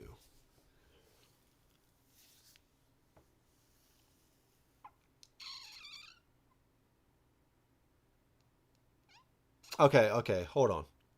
Okay, yeah. We got it. He's going to take a true damage from fatigue. Yeah, I completely forgot. Fortunate discovery. Come on, baby. 3. Yes. Okay, all right. We are not going to apply this. We're not going to apply this. All right, that's what's up. Oh, shit, I forgot they're going after me. Oh, shit, I forgot they're going after me. Oh, no. Oh, no. Before I roll for them, I have to determine if I'm going to take that back.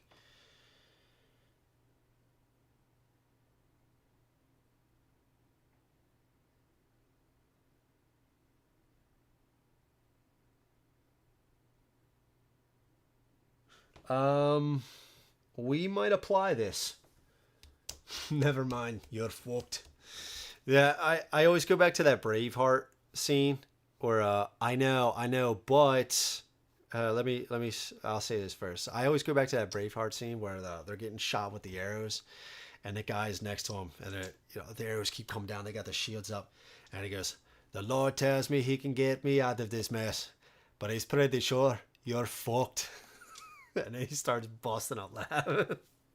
William Wallace looks over at Mel Gibson. Such a badass scene. Okay, but here's the thing. We have defense. I know. If this guy rolls a 1, we get rid of that. If this guy rolls a 1, we get rid of that. If that guy rolls a 2, we lose a health. We're at 2 health. Fatigue is next turn. We are dead. If any one of these guys now rolls a 2, we're dead. I think what I'm going to do a little take back. I'm going to apply this. It's going to kill him. He is going to come back. But what that also means is he's not going to be able to attack me this turn. So what that's going to allow me to do is I'm only going to eat this 1 attack. Potentially allow me to roll more here. And then he comes back. I'm going to go before him again. I'm going to roll an additional, an attack die there. So he's already going to come in taking a damage. He has 4. I can get more defense dice. Maybe I can get another bone to recover 1. I think that's the play. I don't like the 2 defense with 2 HP taking 2 attack dice and then being on fatigue next turn. I don't like that. I don't like that at all. So I think that's what we're going to do. We're going to do a little take back. We're going to apply this. So he's going to be defeated. We're just going to place him over there. So he's going to come back in at the end of this round. So we're only going to take the damage from him.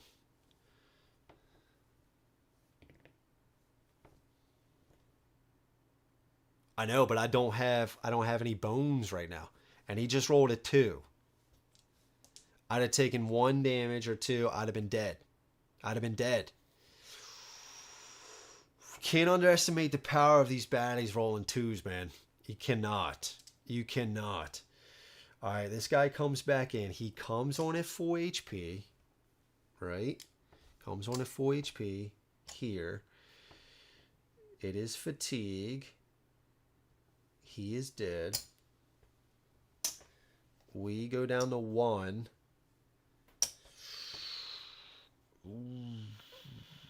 He takes 1. He's at 3. 2. 1.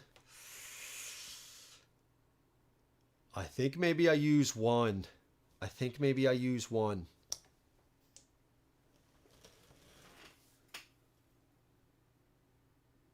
I need more. I need to survive this. I need to survive that. I know 1 bone gives me a heal. I just need 1 bone. And I need these to... 2 bones would...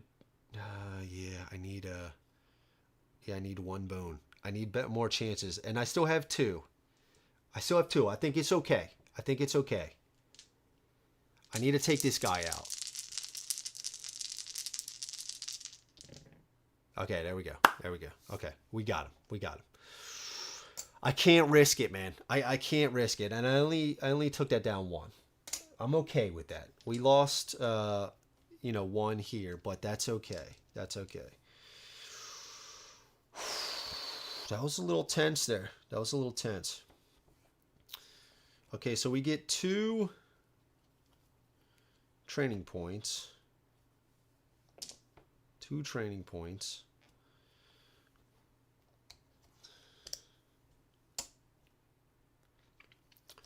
Two training points. So we're at max health.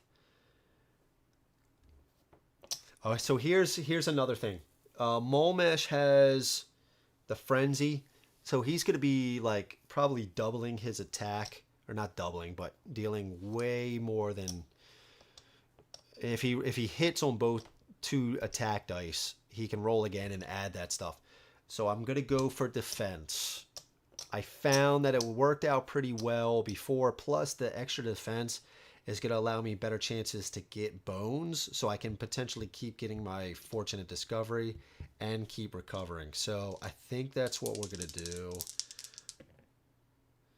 Oy. All right, so I did succeed. Let's get the defense. And then 1 more. I think I want Dex. I'm not... I could get move a wound. I could get move a wounds. I don't think so. I think I'm just... Oh, but attack. Ooh, do I need another attack?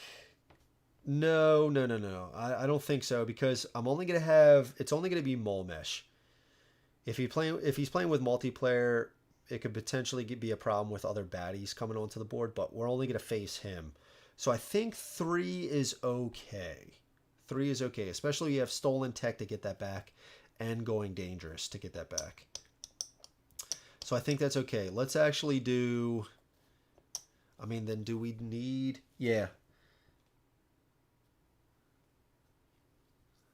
Do we need Dex then? Any thoughts? Yeah, Dex will help. Yeah, I think... I know, that's why... Yeah, I know. Brian, I'm telling you, man, I always liked the game. Even when I first got it, I always liked it. But something just clicked recently, and I'm just like, man, I just like when I want to play a game, it's like been too many bones. It's been a handful of games, but like I've just been wanting to explore all the gear locks more, just really get into the real nitty gritty of them, really exploring everything that they have. It's just been, I don't know, I've just been excited about it for sure. I think we're gonna get Dex. Okay, and I think we're gonna go up against Mulmesh, and I think we're gonna do that. I could go try to get another attack, maybe move a wound would be my other one, but I want 1 more day. If I'm rolling horribly, and what's funny is I have no loot. That's okay. That would really help, but trust Brian. We got the Dex. Thank you guys. I think we're gonna still face him. So let's go to recovery. Let's go back up to our 5, 3, 4, and then 5 here. We don't need a scout anymore. We'll just give Board his 3 because we know he's going to come in with 3. Day 8, we're going to go up against Mulmesh. So we're going to fight him. Before that, I just do need to use the bathroom. I'll be right back at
Plus, I think another thing about what's I don't want to say getting me excited, but why I think playing this a little bit more too is honestly I'm just kind of sick of learning rules like for new games and stuff like that. It's honestly just becoming a problem. There's just so many, and even with games that you've already learned and played, if you haven't played it for quite some time, you got to relearn the rules again.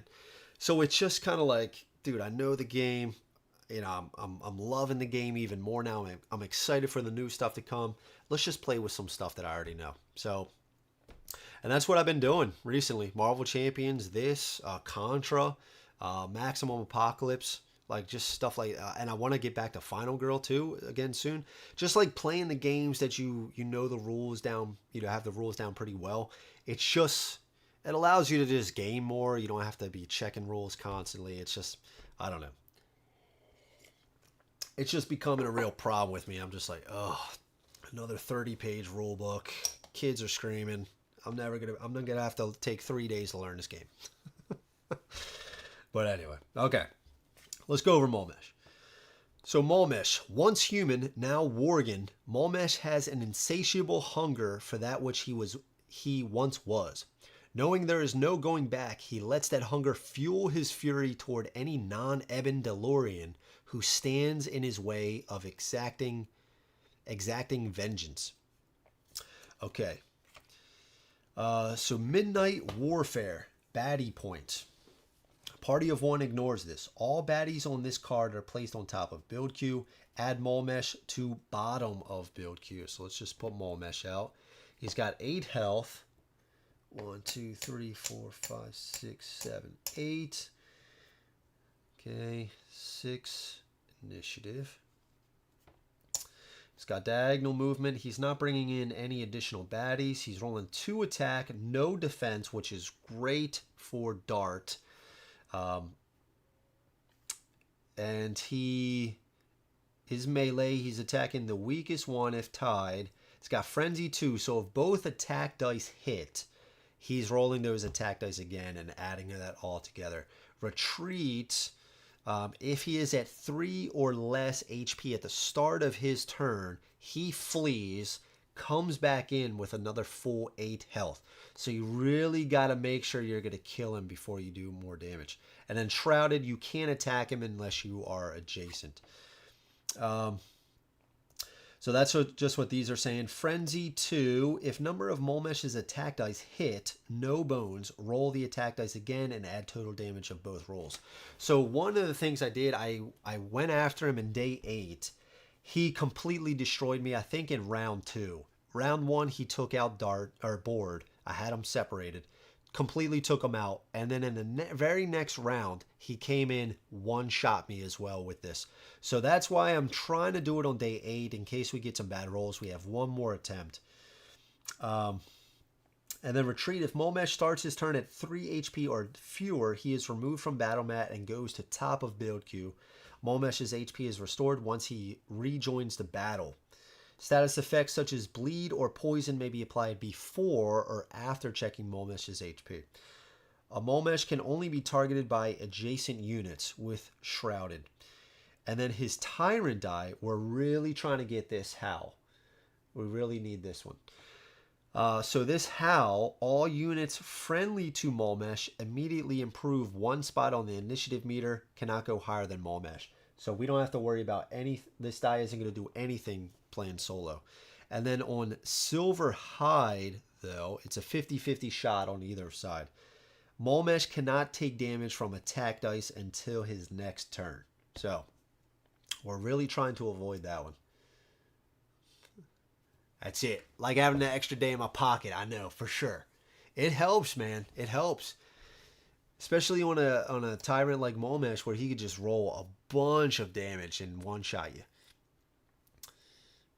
I'm putting the entire game on your head. I can tell this is one of my all-time favorite games. It's one of very few that's it. Hey, it helps when you're good at the game too. You know what I mean? It helps. But man, sometimes this game is just so punishing with the rolls. Okay. All right. So we're just going to roll this. So I think what we're going to do is I don't think we're going to start on top of him. I think we're going to start here. I guess we could do this because we have to be adjacent, right? Yeah, this kind of makes more sense. He'll come in, attack. We can have board take it, but then he'll be adjacent so we can attack him. Or target him, I should say. Matt, thank you. So, does it help that my nickname is Mulmesh? It does, dude.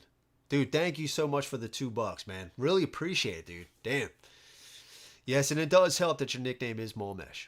Yeah, for sure. It is. Watch. Just watch. It's going to affect this battle, for sure. For sure. Thank you, dude. Appreciate it, brother. Okay. So lockjaw is no longer important, although I shouldn't say that. We could still add it to, have it be an agent on top of him. So we remove that first before something else that is useful to us. Okay, so he's going first. I think this is what we're going to do. Because now he'll move. He has shrouded. We have to be adjacent in order to target him. So I don't want to do this, right? And then he'll just attack, stay there. We'd have to move to get, yeah. So we're gonna go right here. I think this is fine. So let's go here. He's gonna roll this 2 attack dice.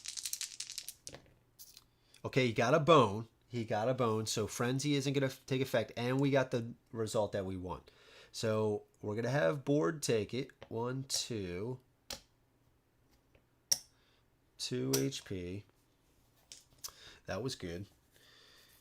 Okay, that was his turn. Our turn. 1 against him. We have 6 decks. I think we're doing 3 defense. I think that's what we're doing. We're just going to try to chip away at him until we get to 4. And hopefully by that time we have enough bones. Then maybe right before that, we place these on him, right? Doing true damage. Stimulant on him as well. So we're just trying to chip away and build up our defense for now. Movement, I'm not worried about moving away from him. He's got diagonal movement. Plus, we need to be next to him because of Shrouded. And we can damage him because of this roll here. Okay, I was actually hoping for a little bit more defense, but that's okay. We dealt 1 damage to him. And we are going to use Biding Time. Getting another bone in here. Okay. Round 2. He's going.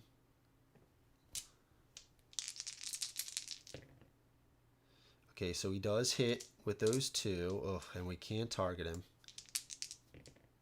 Ooh, 4. Yeah, we're going to have... Oh, this just sucks. Should I actually just take that 3 damage? I feel like I should. Just to keep board alive for maybe another real heavy hit. This way I can soak up 1, take 3. I go down to 2. I do have recovery options.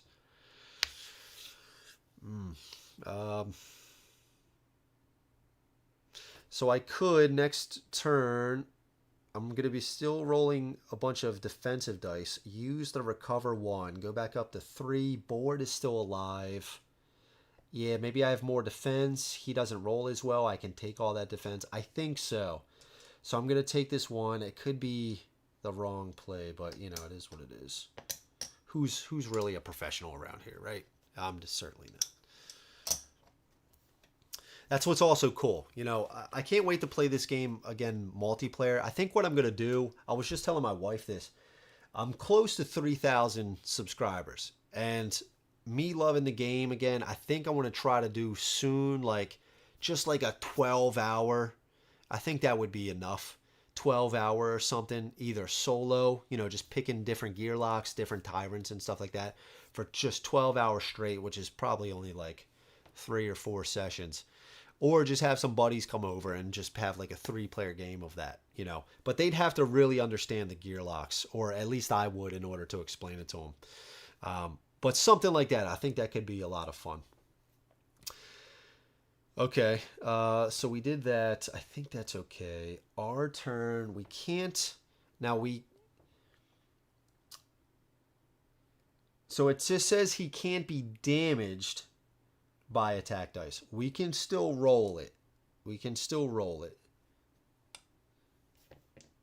We can still roll it. So I think that's what we're going to do here.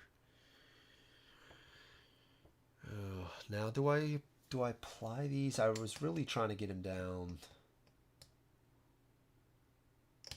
We need to take off. He's at 7 HP.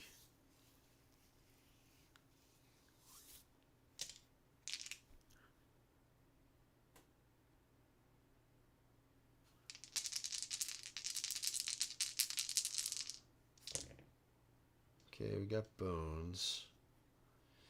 Dude, I was really hoping for more defense. Can't do anything with that. I think I'm going to use this to heal. Yeah, I was really hoping for more health or defense.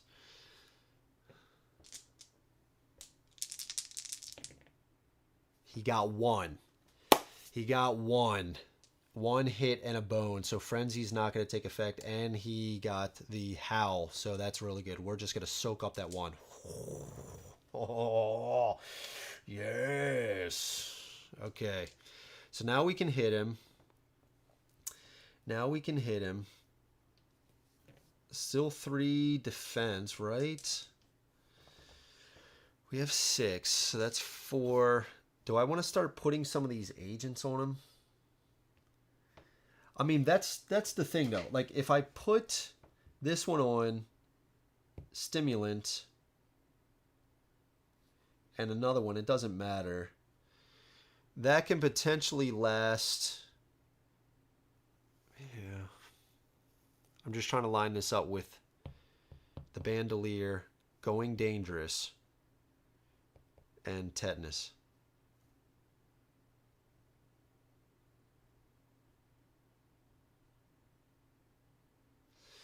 Maybe I go...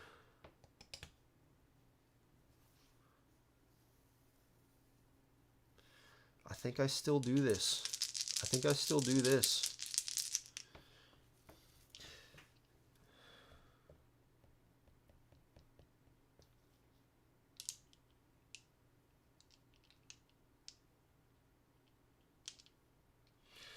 I mean, I guess alternatively... I could do something like this.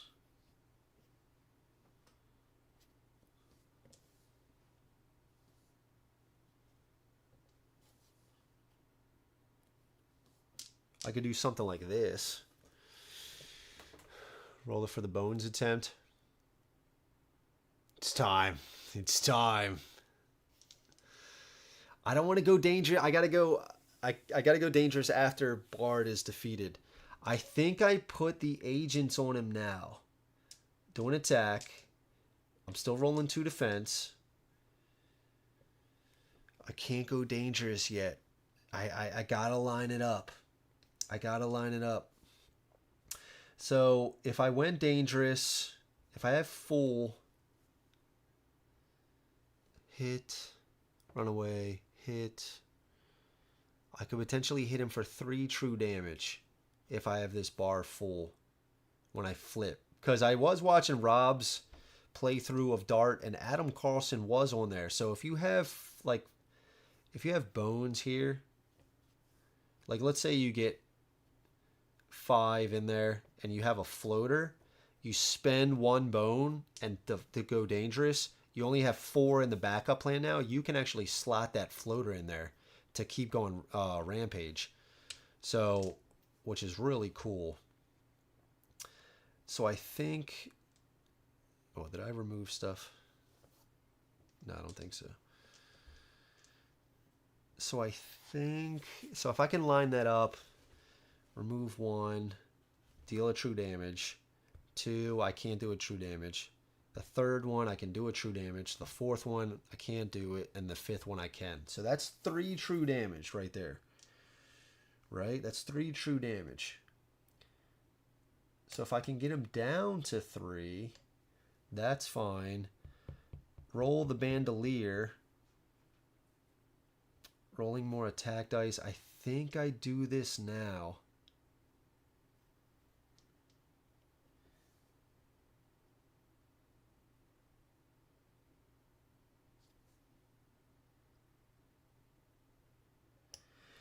Do I actually do the bandolier now?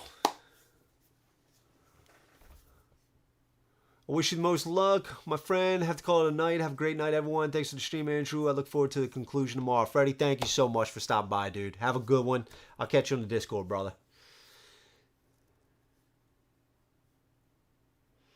You could hit tennis, go dangerous, and set up vandalism next round.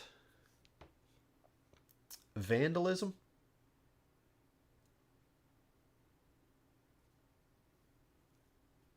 Bandolier? Oh, bandolier, yeah. I figured that. Go vandalism next round.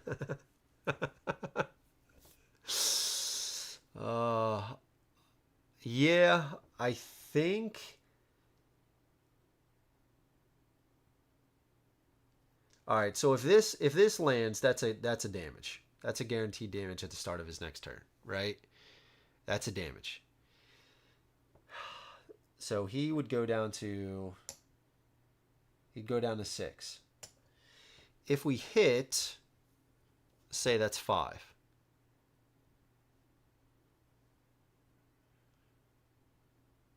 I can then decide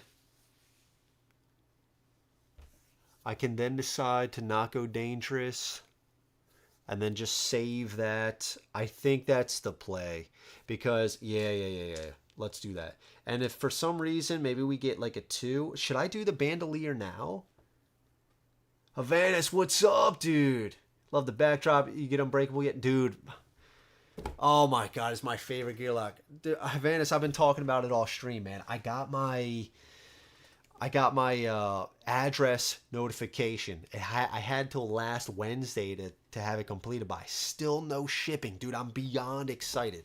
I was telling everybody, man, I've always loved the game, but for some reason something clicked recently, and I've just been thinking about Too Many Bones. I've just been watching and consuming videos, reading the reference sheets and stuff like that.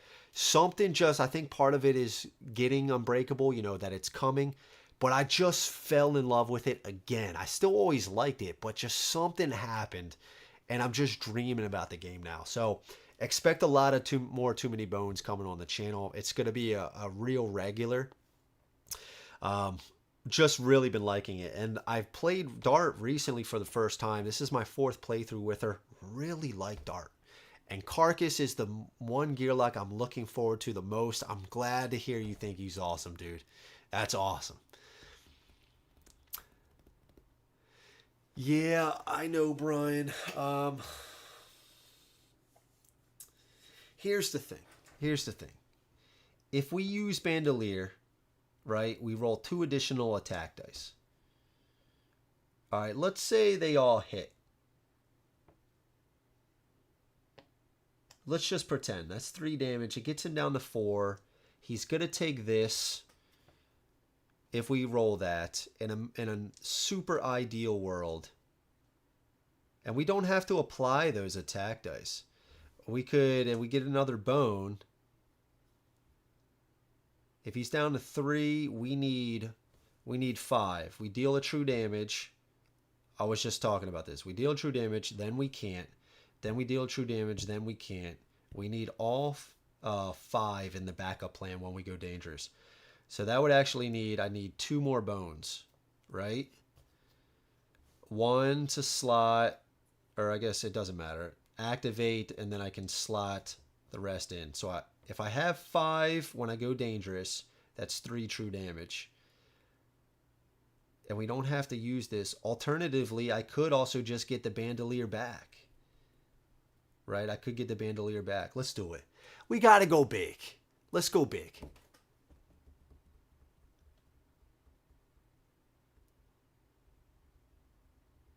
All the correct baddies. Hey, that's not bad. That's not a bad.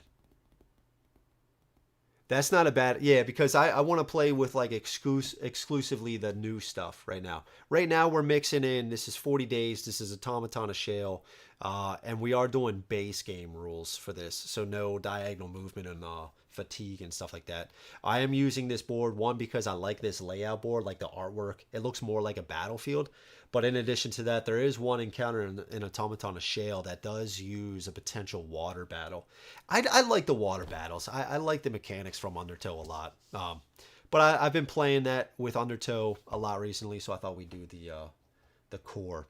I think we're going to do this. I think we're going to go big. I know Brian's kind of... Figment looks cool too. I think we're going to do it, Brian. I think we can... I think we can do a final blow here, man. I think we can do it here. We're super close, and we don't have to apply them. We have to apply these, but that's not too bad. We're gonna do it. If it doesn't work out, we can still have board take it.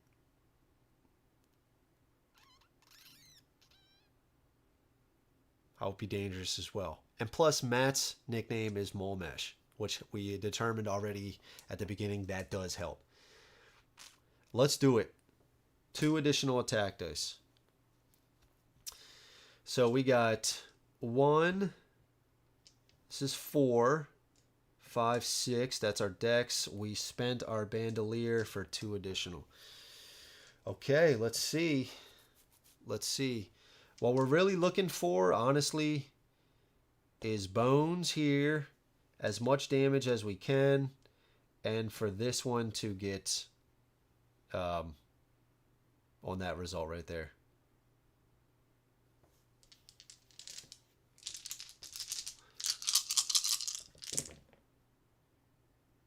Oh, damn it. So we didn't get... We got some good defense. That was the next thing I was going to want. We did get 3 damage in this, so we have to apply these. We have to apply these. We dealt 3 damage, so we don't have... One of them is going to get exhausted, so I have to remember I still have 3 damage.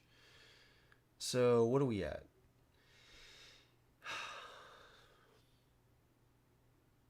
If we do 3 damage, 1, 2, 3... He's going to take a true damage from that. He'll be at 3 health. I just needed one of these to be a 2. If I go dangerous, I have 3. I deal a true damage, run away, and then deal a true damage. He's down to 1.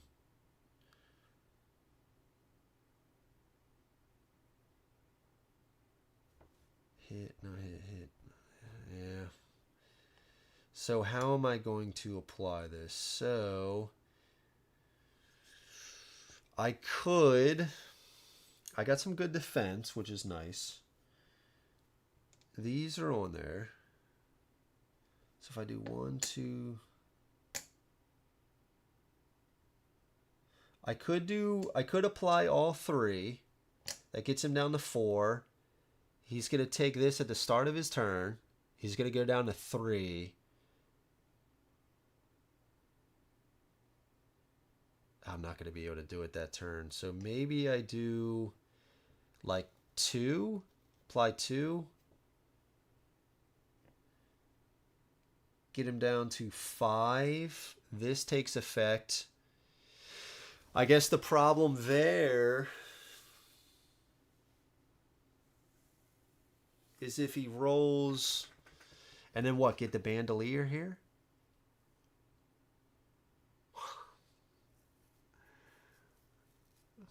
Rolling a fistful of dice is fun, man.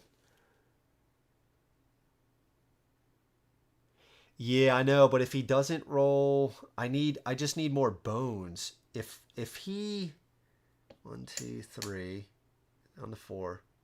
I just need more bones. I would need more bones. So I could roll I mean, I could still roll these, right? There is a bones on them as well. And this is a guaranteed bones. I got to remember that. So maybe I don't get Fortunate Discovery. I'll do Biding Time. I'll apply all three. 1, 2, 3. He goes down to 4. Start of his turn, he takes 1. This is a guaranteed bones. I pull the defense. Oh, and this will even last on to him. Yeah. I think we apply all of it. And we can apply this. This is actually important. It says, if Mulmesh starts his turn at 3 HP or fewer, he is removed from battle. Okay. But it says status effects such as bleed or poison may be applied before or after checking HP.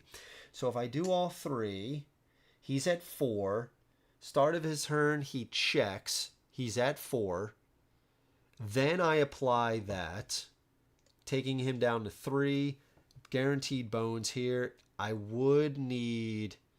If he rolls this, I would need at least 1 more bone. I pull the defense. I roll 3 defense and an attack. I'm rolling 5, 6 dice. I got to have a bone in there somewhere.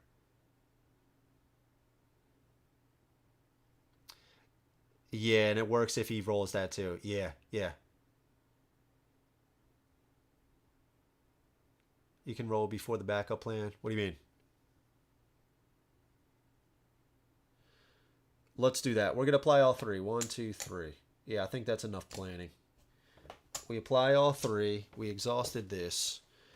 That was our turn. And we do have some good defense, so we could soak that up here, having Bard still alive.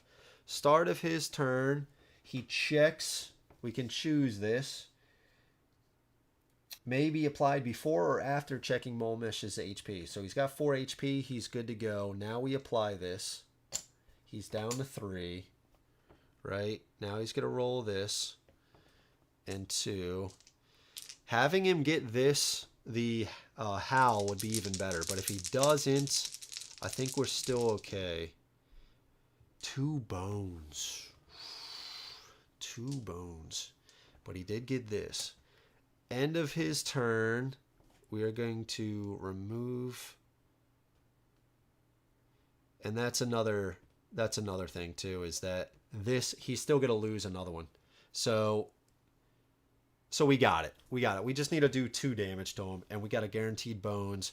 We yank him. We have at least 4 true damage, not true damage, true damage. So we got him.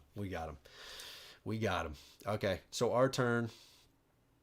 We just can't apply the attack dice, but we can still try to roll it. We'll pull these, right? I guess we don't even need to because we have it here. But screw it. We will anyway. Okay. And another... We'll just pull these, right? 6. Because why not? Because it says he can still be targeted. It just says cannot take damage from attack dice. Okay. Right, I am pulling those. And there's a lot of bones. Oh, sorry, I can't roll this against him. He's got already 3 agents on him. But we did get this as well. And we can even do like this. No damage dealt to him. Let's go dangerous. So pull this. We can flip. Those would move down first. It's a little bit easier doing it this way. And Adam Carlson did confirm this. You can flip and also slot. Like you can slot these floaters in. Because there is that 5th spot. And you even still have these 2 floaters after you go dangerous. And then slot them back in after you flip. So, which is pretty sick. So we'll do this. Spend this 1. We'll move. And we can even push them out of the way. 1. Do we have any other skill dice? Just to... No, we'll just stop here. True damage. And we will get an attack die back. Remove this. 1, 2, doesn't matter. Can't do a true damage to him. Remove this. Move. Do a true damage to him. Pull this. One. It's a little cheesy, but we're just moving around just to have some fun with it. And then this, pull him. And that's a true damage. There it is. There it is. I like Dart, man. I like Dart. She's good, dude. She's good. Now, Dart can be frustrating if you got some thick skin baddies, which block, the first attack. So if you're just constantly hitting them with ones, nothing's getting through. Especially if you're getting some baddies with a lot of defense dice, it can be brutal. Break. I'm not as afraid of break because your attack dice are essentially breaking as well, like exhausting. But she can get them back with her stolen tech. She can get that back, and then plus when she goes dangerous. So even if you're not using agents and your dice are breaking, you can get them back from just going dangerous, which I really like. I don't know. She just feels very versatile. Now, again, with some tyrants, who did I face with her initially? I think it was Nam. It was Nam. Nam tore me up. Nam just wrecked me.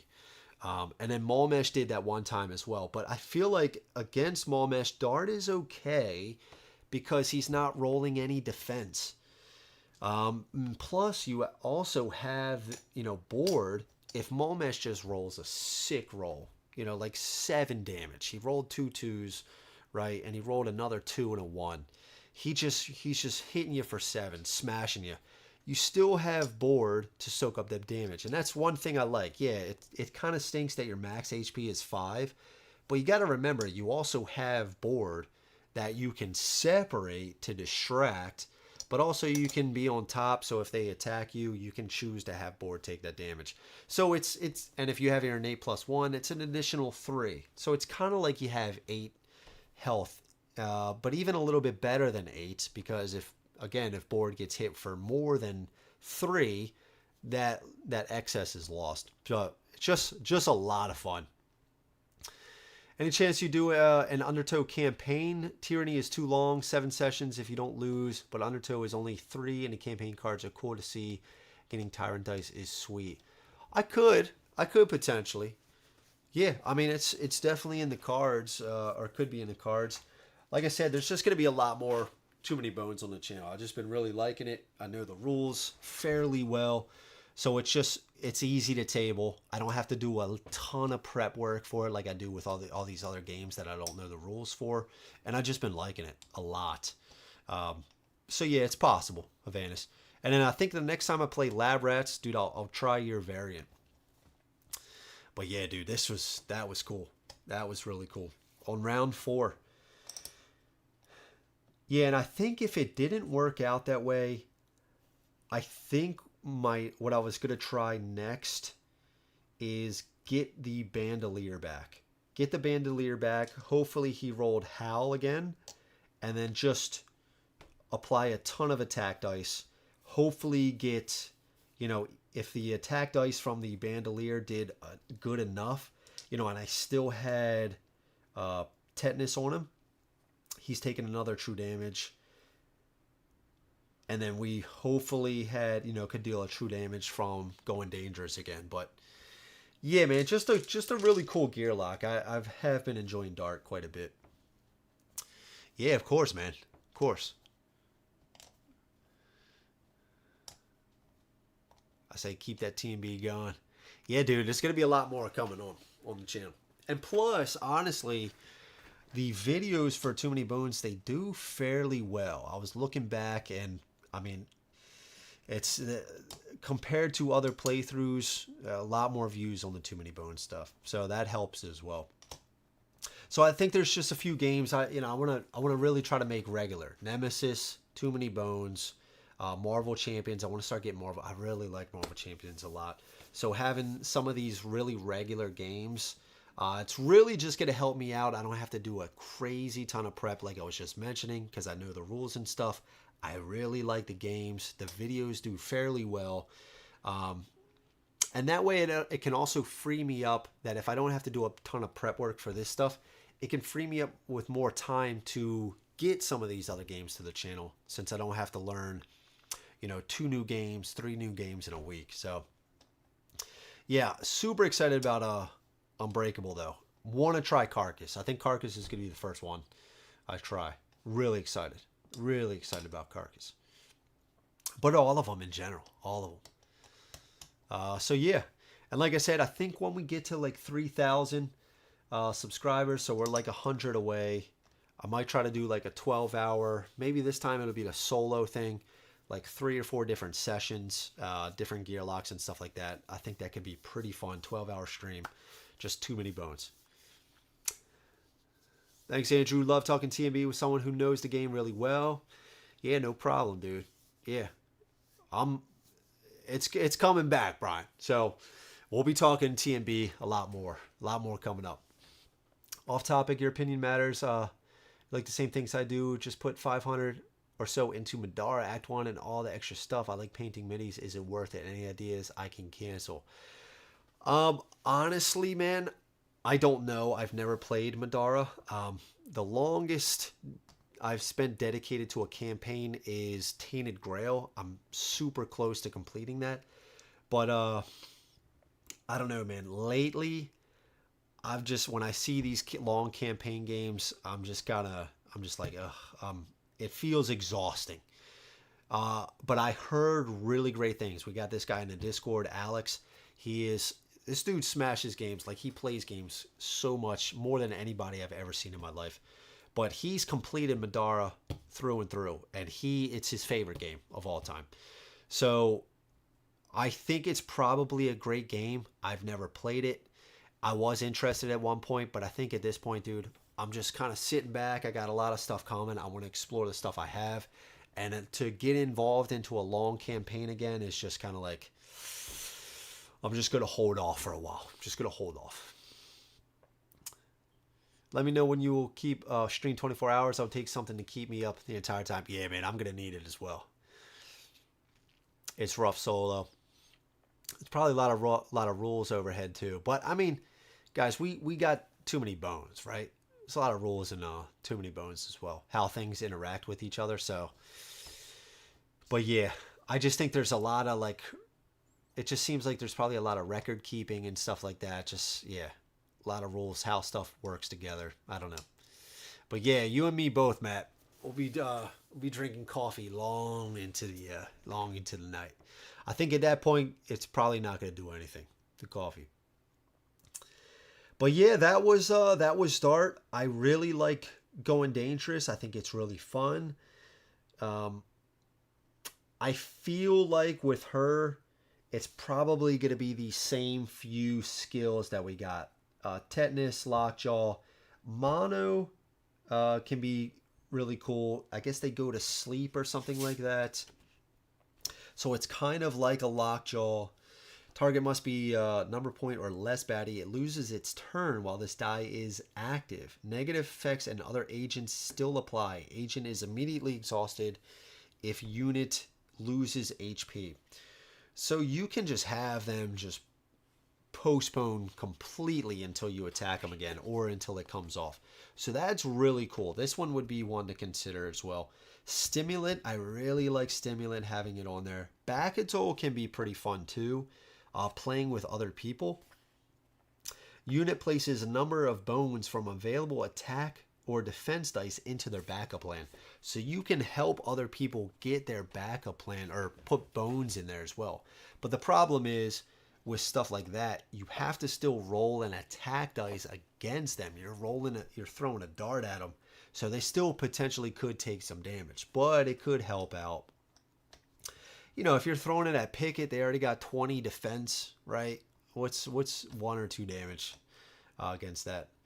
And move a wound could be fun. Baddie is dealt number of true damage if it moves on its turn, which is really cool. And I like a lot of these are true damage stuff.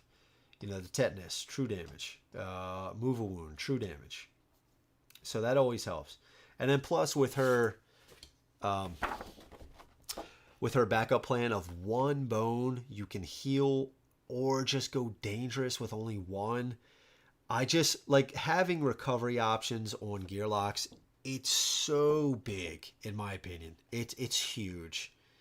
It's huge. Even just healing for 1 HP and her max is only 5, it still feels huge. You don't have to just rely on loot in order to heal. And it is different with her bones on her agents. You must apply them. So this easily could have been a bones. And that's what happened to me one time. I would have had Mulmesh in another playthrough. I think if this die just hadn't been bones.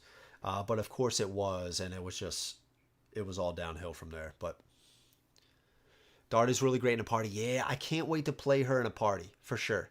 My coffee is a bit stronger. I believe it, dude. I believe it. We played Dart, Gilly, Stanza, and Duster, and destroyed the Tyrant. Yeah. I'm excited, dude. I haven't played multiplayer Bones in a long time. And I'm curious to get that going again. And once that happens, I'm not worried about the baddie points increasing that much. It's just I feel like just being able to play off other gear locks. I might start playing. I might do some two-handed playthroughs as well, just to play off each other. I think that could be pretty fun. Yeah, can eat a baddie and gain thick skin. Oh man, dude, that's badass. Yeah, that's awesome, man. So what is it? You just take the skills of the or abilities of the baddies you eat? Oh man, dude. Like, can you do like something with Hardy? I was actually thinking about just pulling up the reference sheet, in my spare time, and also reading the Unbreakable rulebook. Let me see. Now that we're talking about it, let's check. Let's check one more time. Oh, it's from USPS. That's right. I forgot. That's right. I was gonna check UPS to see if I got a shipping notification, but it's through USPS. Is the ultimate challenge? I know. There's for some reason, I feel like 2 gear locks is the hardest way. For me, there's something about the rate at which you progress compared to how fast, like how many points you have. There's something about 2. With 3, you just have a lot more options. Like it's just the way the baddie points scale on the days for the number of gear locks. I could be wrong, and I haven't played 2 in a long time, and I haven't played 3 in even longer. But it just seems like solo's hard.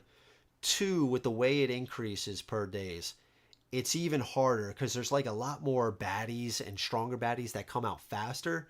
Then you can, gain training points with. But 3 just feels like it then gets even easier. Like it feels like 3 and 4 is super easy. Not super easy. I don't want to say that. Easier than 1 or 2. I could be wrong. Again, I haven't played those ways in a long time, but from what I remember, that just seems how it went. Now, you get recipes that you learn with dice rolls. Then during downtime, you cook them up. Each recipe is different and spends on the baddie attack, defense targets. Oh, man. Dude, that just sounds so cool. That just sounds so cool, man. I'm so excited about Carcass. I'm so excited. How many gear locks are coming in this with this 5? Yeah, you get hooks that hang baddies and the solid grows. Oh, 6 hooks. Oh, that's so cool. Yeah, so there's Figment, Gale, Carcass. What was the other one? Static. Is there 4 or 5? I got everything. I think the only thing I didn't get was the playmats. 4 is easiest, 3 is sweet spot, solo then 2. I completely agree with that. Completely. That's exactly how I imagine it too as well. Yeah, for sure. Yeah, there's just something about the way 2 scales. 2 in the box and 3 separate. Yeah, there's something about the way 2 scales with the days and the amount of baddie points. Like especially early on. It just doesn't feel like 2 is that strong, and then you get a lot of baddies coming at you at once, and you're still not that strong yet. Yeah, so Gale, Figment, Static, Carcass. What was the other one? Gale, Figment, Static, Carcass. What was the other one? Oh, let me ask you, Havanis, you've played with Unbreakable. What do you think about the lava mechanic? Are you liking it? I know one guy from our the Discord, Varega, he's played with it too. He says he likes it. Says it's really cool. And then what are there, darkness cards or something like that? So what do you randomly roll the initiative die if it's a darkness encounter, which is wild as hell.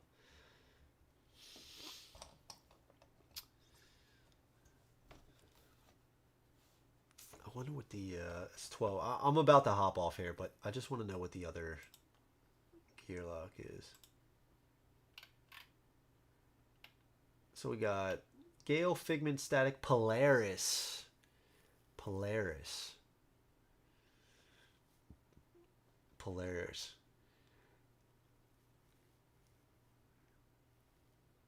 Yeah, I gotta hand it to him, man.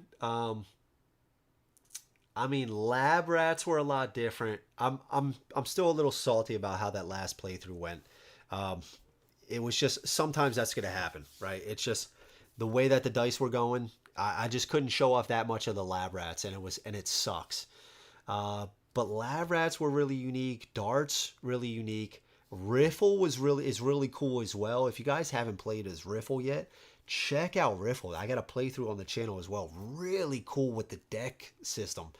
Man, that was a lot of fun as well. I really liked Riffle. He is a lot of fun. And then Carcass as well. They've really been hitting it out of the park with the with the asymmetry. How different the gear locks feel. And I really like that. I really like it.